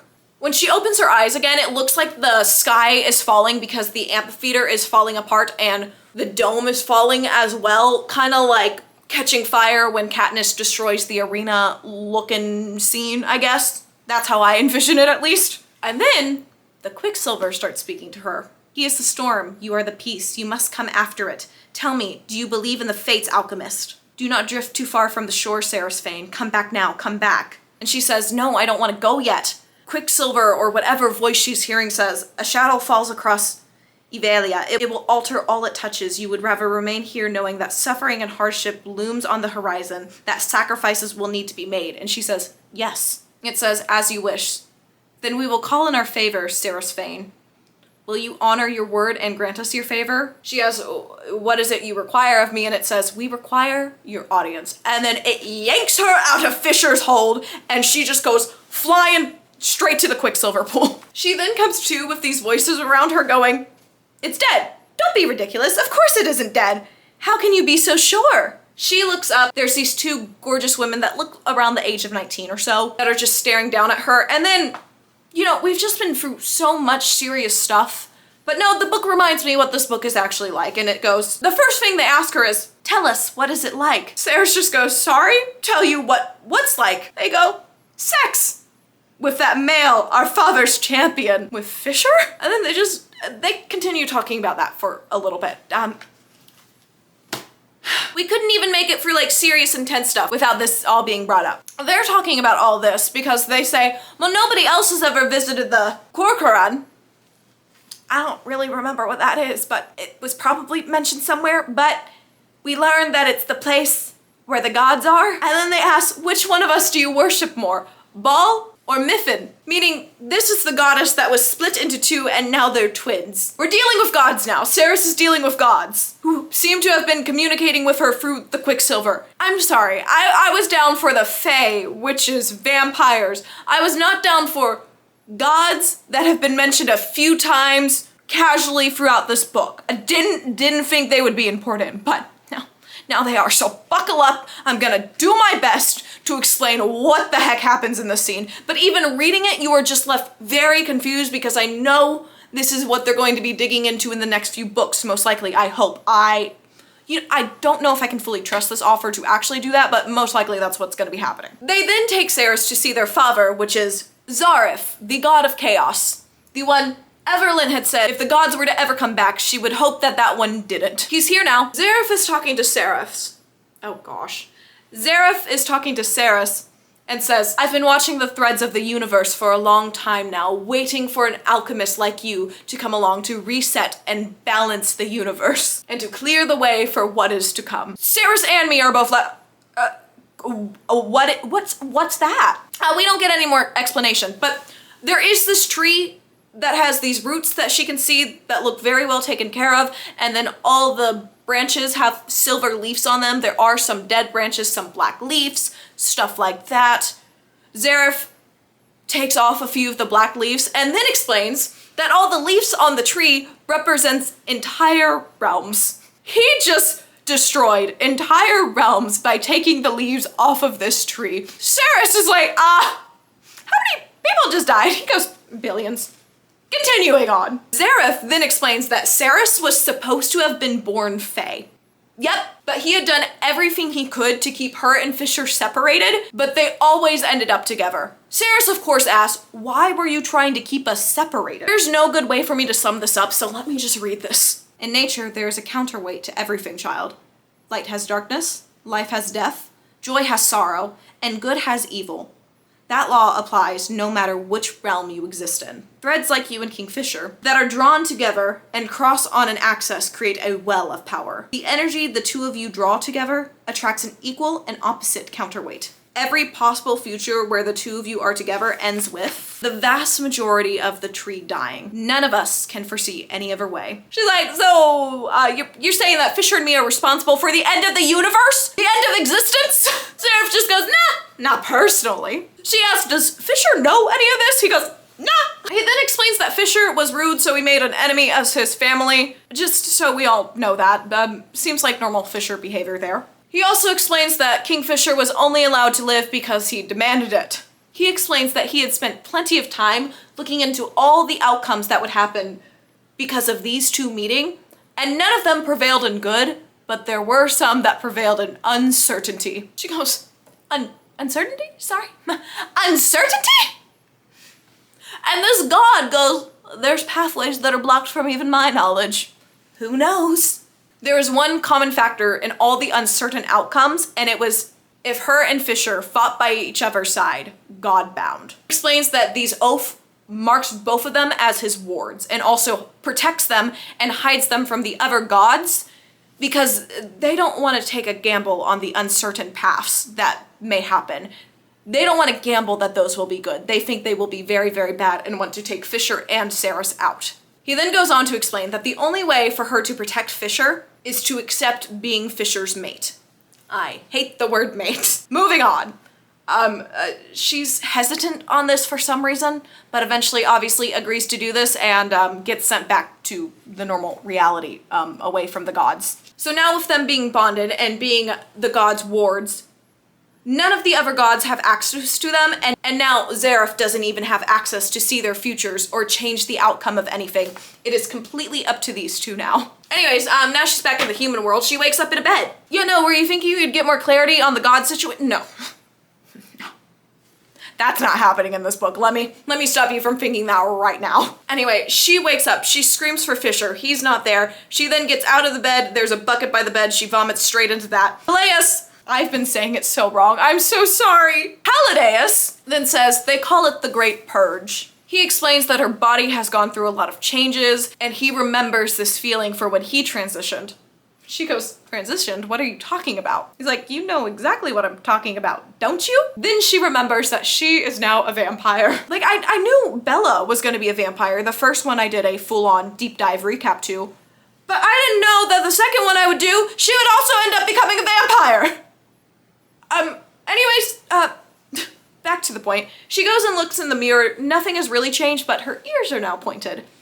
Taladeus then explains that she is half vampire, half fae. Something nobody in this realm has ever seen before. They're not sure which traits she will get from each, but they know she's half and half, which I'm figuring she's half fae because of the gods doing. She then asks where they are. He explains that Fisher asked him to let him explain where they are. She tries to open the windows to look out. The sunlight comes screaming in. It's a little painful to her. So she closes it again because she is half vampire. It's not going to burn her. And since she is half fae, she should be able to stand out in the sun, in the shadows at least, and be fine here in the future once her body finishes transitioning. Taladeus then asks her, what do you remember? She recites everything up to the point of her getting bitten. Taladeus then explains that he had put a memory block on her so she wouldn't have to remember all the pain. She instantly tells him to remove it. He's like, you sure? She's like, yeah, I'm absolutely sure, remove it. He does. And then she remembers all the pain, everything. She also remembers she randomly bit Fisher. It didn't hurt him at all. He's fine, but she's obviously freaked out by that. No one else is, but she bit him. They've now bit each other. Bonding. Now, cut to a little later. Carrion comes in the room, looking like a full fae. This man has been full fae royalty this whole book. He has the ears, he has the canines. Sarah's and I are in the same boat of what the heck, man. We also learn he's 1,000 some odd years old and knew her since she was 14. And now I'm a little creeped out that these two slept together. She was an adult when they slept together, of what I know, but it's still a little weird.